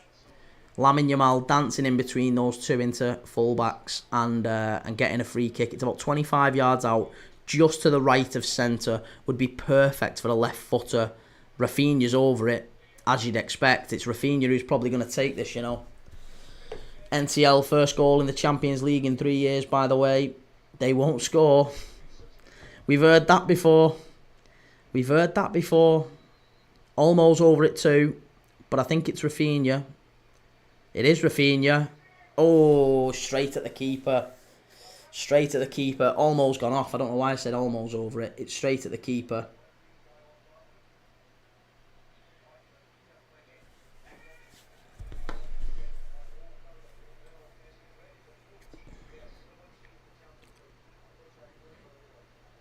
Yeah, that was a bit too easy, that, from Rafinha. If you're going to go the keeper's side, you've got to get a bit more whip on it, and you've got to get it right into the corner. You're not just getting it in by going that side and going low. Far too tame at this level. Oh, that's unlucky. Really unlucky. Barca are playing really good football, but Inter are hurting them on the counter. Oh, Thuram. Oh, that's great. Fratesi is Carlos Augusto, is it? No, Taremi getting down there. Really good play. Really good play. The standard of football is outrageous. It really is. Oh, my goodness me. Yamal here. Oh.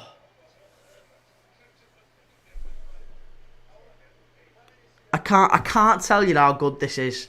I can't. If you aren't watching this game, please do. It's literally like an exhibition. It's so good. There's pirouettes and Marseille turns. There's nutmegs everywhere. There's players playing at their absolute peak. This is such good football. This is exactly how football should be played. This might well be, I'm not exaggerating, this might well be one of the very best games I have ever seen in 35 years watching football. I have never ever seen such high quality from two teams producing at both ends of the pitch. Defenders bang on it, midfielders bang on it, the attackers bang on it. We're seeing bits of individual genius. You know, loads of goals, loads of chances, tackles flying in. The managers have got it bang on right as well. It feels like both managers are having a go and taking risks. This, I firmly believe, might well be one of the best games we've seen in decades. Like, really up there. One of the highest quality matches we've seen.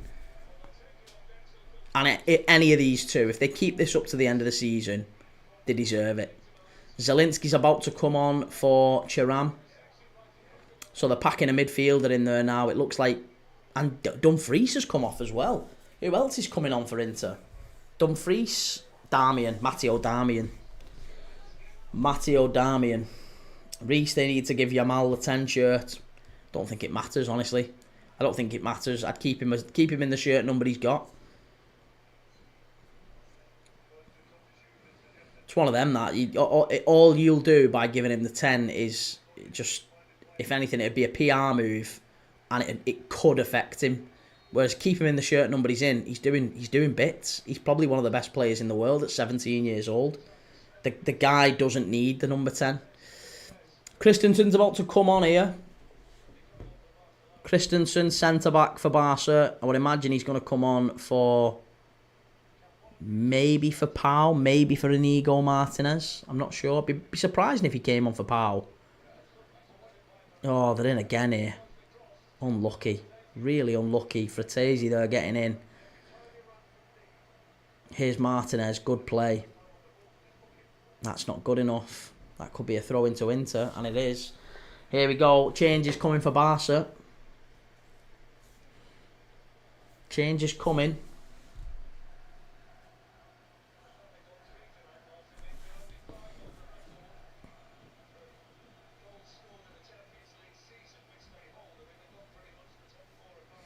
Jaden's Fun Life just popped in, lost my channel. Ali live streams. I'm a mod in there and it's a disappeared.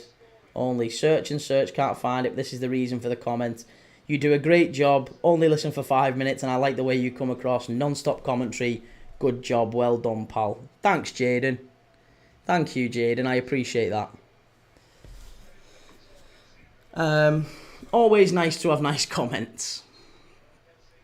And it has been a great game. It's easy to commentate on great games when you get these. Gavi's about to come on as well. Christensen and Gavi for Pau Kabasi and Pedri.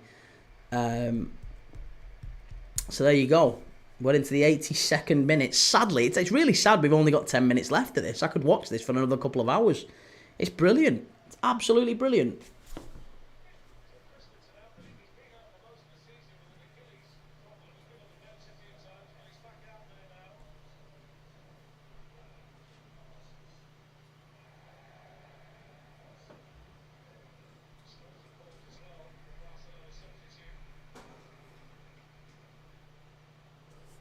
Right, here we go. Barcelona carrying it forward just in the last... Is this in the second half? 65% Barca, 35% possession Inter. That strikes me as odd. Inter Milan seem to have a touch more than that. Jake, Yamal's stats are crazy. Over 100 games at 17 years old. Messi had 9 at his age. Ronaldo had 19. Bonkers. Wow. And you know, Lamine Yamal as well, not that long ago, he was scoring, wasn't he? Remember that goal he scored for Spain? Here's Rafinha. Yeah, the goal he scored for Spain at the Euros, people forget about that as well. Like, the guy's not just been doing it for this season. Like, this feels like... Just think how... Honestly, I just hope he doesn't get a really terrible injury. Because if this is how good he is at 17, oh my God, he's only going to get better. And I know there's always that, you know, accusation that can be levelled at people, recency bias and all that. He's so good. He's so good. I've been around a long time. I'm not a hyped up kid who's just, you know, getting all excited about the next young, exciting talent. I've seen Messi come through. I've seen Ronaldo come through. I remember Michael Owen breaking through and winning the Ballon d'Or. I remember, you know, I can go back a good number of decades. Rooney as well. I honestly can't tell you how good this kid is. I can't explain to you. No, it wasn't the Euro final, was it? It was just the Euro semis. The Euro final was Nico Williams, wasn't it? The Euro semis was the one where he curled it in off the crossbar.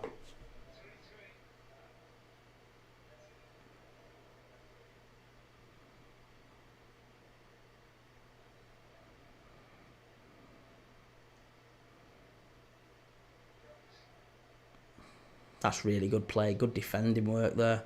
And the ball's gone long. Rafinha's chasing it down. Unlucky.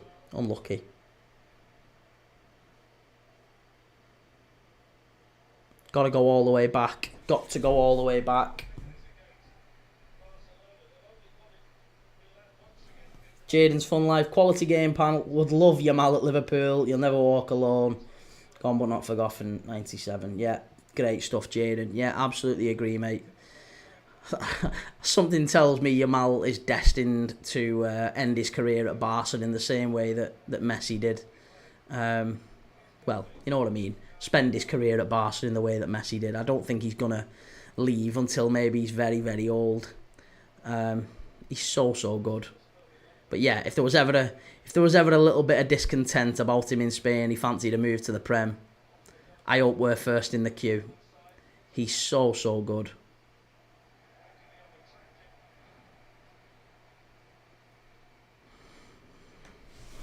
The game has just settled a little bit now. We've got 5 minutes left. Well, 4 minutes or so plus injury time.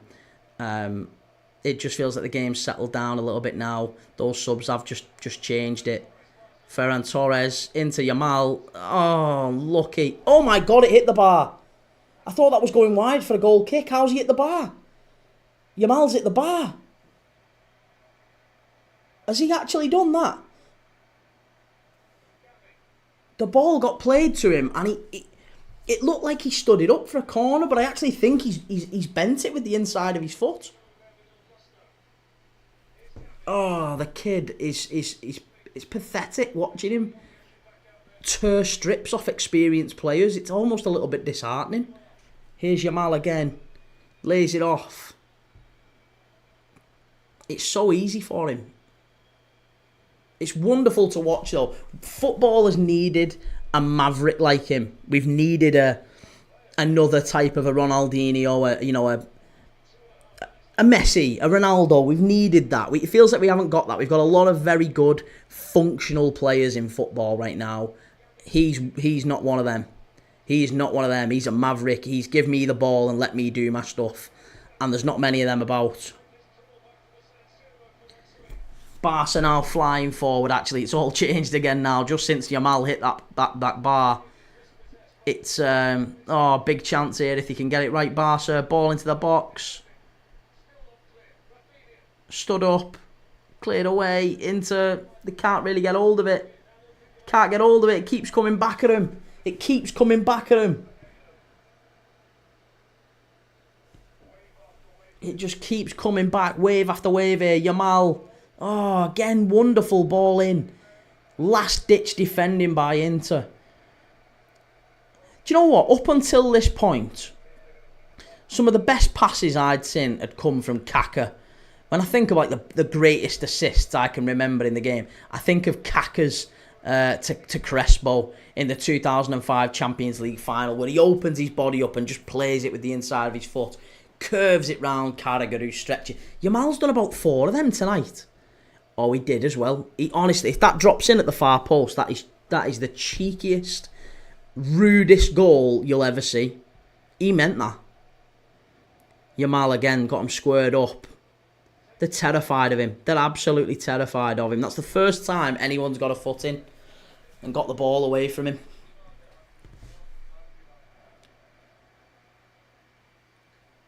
Sorry, I'm coming across as an absolute Yamal fanboy here, but this is so good.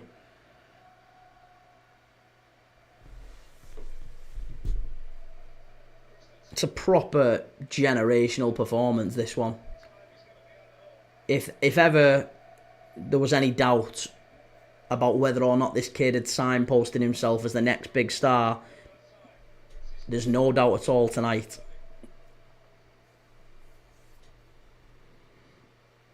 Yamal back to Araujo. It's that as well. He's dropping deep and he's getting tackles in and everything and winning it back for Barcelona. So he's not just kind of standing there, hands on hips with the ball, waiting for it to come to him. He's going getting it. The work rate is incredible as well. Oh my God, Rafinha there with a shot from distance. Jan Sommer tips it over. Corner to Barca here. Jadon, and he's only 17. I know, that's the scary thing, isn't it? That's the scary thing. 17 years old. Right, corner kick into the final 2 minutes of added on time.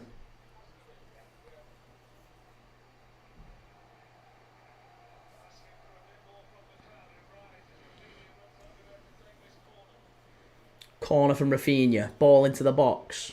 Stood up. Araujo flicked on again. Barca cleared away. Too easy. Bastoni, the last line of defence as usual. Sends it over to the far side. Martinez, not good enough. Got to do better there.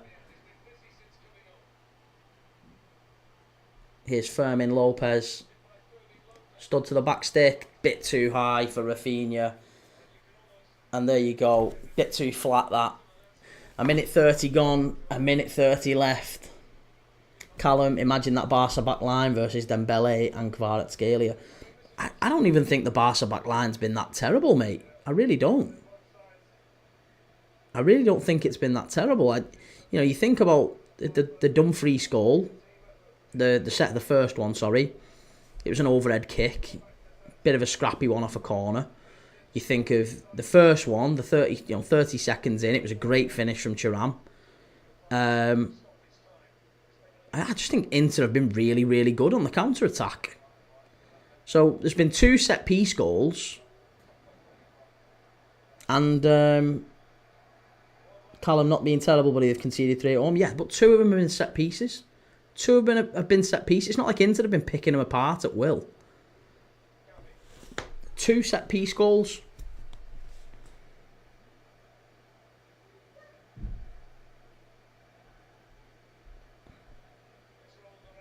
So you're saying imagine that Barca back line versus Dembele and Kvaratskhelia. Dembele and Kvaratskhelia ain't doing much off set pieces, are they?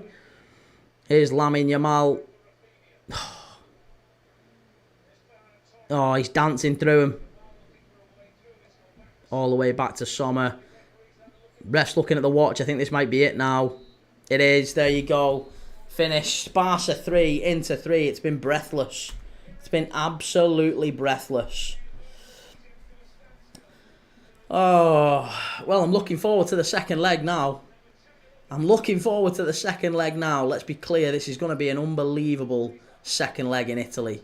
I mean, the PSG Arsenal game is too. Of course, it's going to be a great second leg in that one as well. But I think PSG are firm favourites in that. This one, it's a flip of a coin. It's a flip of a coin. So we're going into both second legs really with it still delicately poised. There's no outright winner or anything you could say is certain. It's exactly what you'd want to see. Exactly what you'd want to see. And it's been a great game. Great game, great goals, great performances. Barcelona 3, Inter Milan 3. Love it. Absolutely love it. Barca have only won 1 against Inter away, and that was 1950s.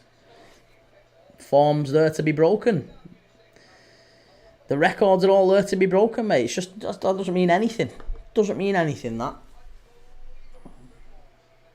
It's all right anyway. Listen, tomorrow night is back where we're at. We're going to have Athletic Bilbao against Man United at 8 p.m. We will go live first for Nottingham Forest, 7:30 against Brentford. So we'll watch half hour of that first, and then we'll go over to Bilbao against Man United. So we're doing both of those games. And obviously we'll keep an eye out for anything else going on tomorrow night. All the other goals that go in Bodo Glimt and Spurs, or Chelsea and Djurgårdens, or Real Betis and Fiorentina as well. That's another one that's all going on. So there's loads of games tomorrow night. Big games in Europe. And yeah, it's been a fantastic night. Really enjoyed it. And hopefully you have too. So listen, thank you so much for comments, for the shares, for the likes, for all that good stuff. You've been really, really lovely. If you haven't yet already, please go to the link above and click Premier League Dad. Make sure you give us a like and a follow. We are here live every single day. We live stream, live watch along matches every single day from the Premier League, Serie A, La Liga, the Champions League, the Europa League, the Conference League, the Championship, League One. We've done games from everywhere. We do games all over the place, and all the big matches we do live watch along. So if you love football, doesn't matter what team you support, if you love football, this is the channel for you. Make sure you've gone and given us a like and a subscribe. We're also on YouTube, we're on X, we're on Instagram, we're on Facebook, we're on Twitch. You just have to search Premier League Dad and you'll find us. Yes, Jaden, it is. It's done. It's 3-3. It's all done. Lamine Yamal celebrating his 100th appearance for Barcelona with maybe one of the best performances we've ever seen from a teenager in the Champions League. Unbelievable performance. But yeah, I'm going to end the stream, and I will see you all tomorrow night for Athletic Bilbao against Man United. I'll be live from 7 p.m. for that one. And yeah, it will be debuting the channel's sponsorship. We've had a sponsor come forward and sponsor the channel, which is amazing. Thank you to them. And we'll be live tomorrow night at 7 p.m. See you later. Take it easy. Have a nice night, whatever you're doing.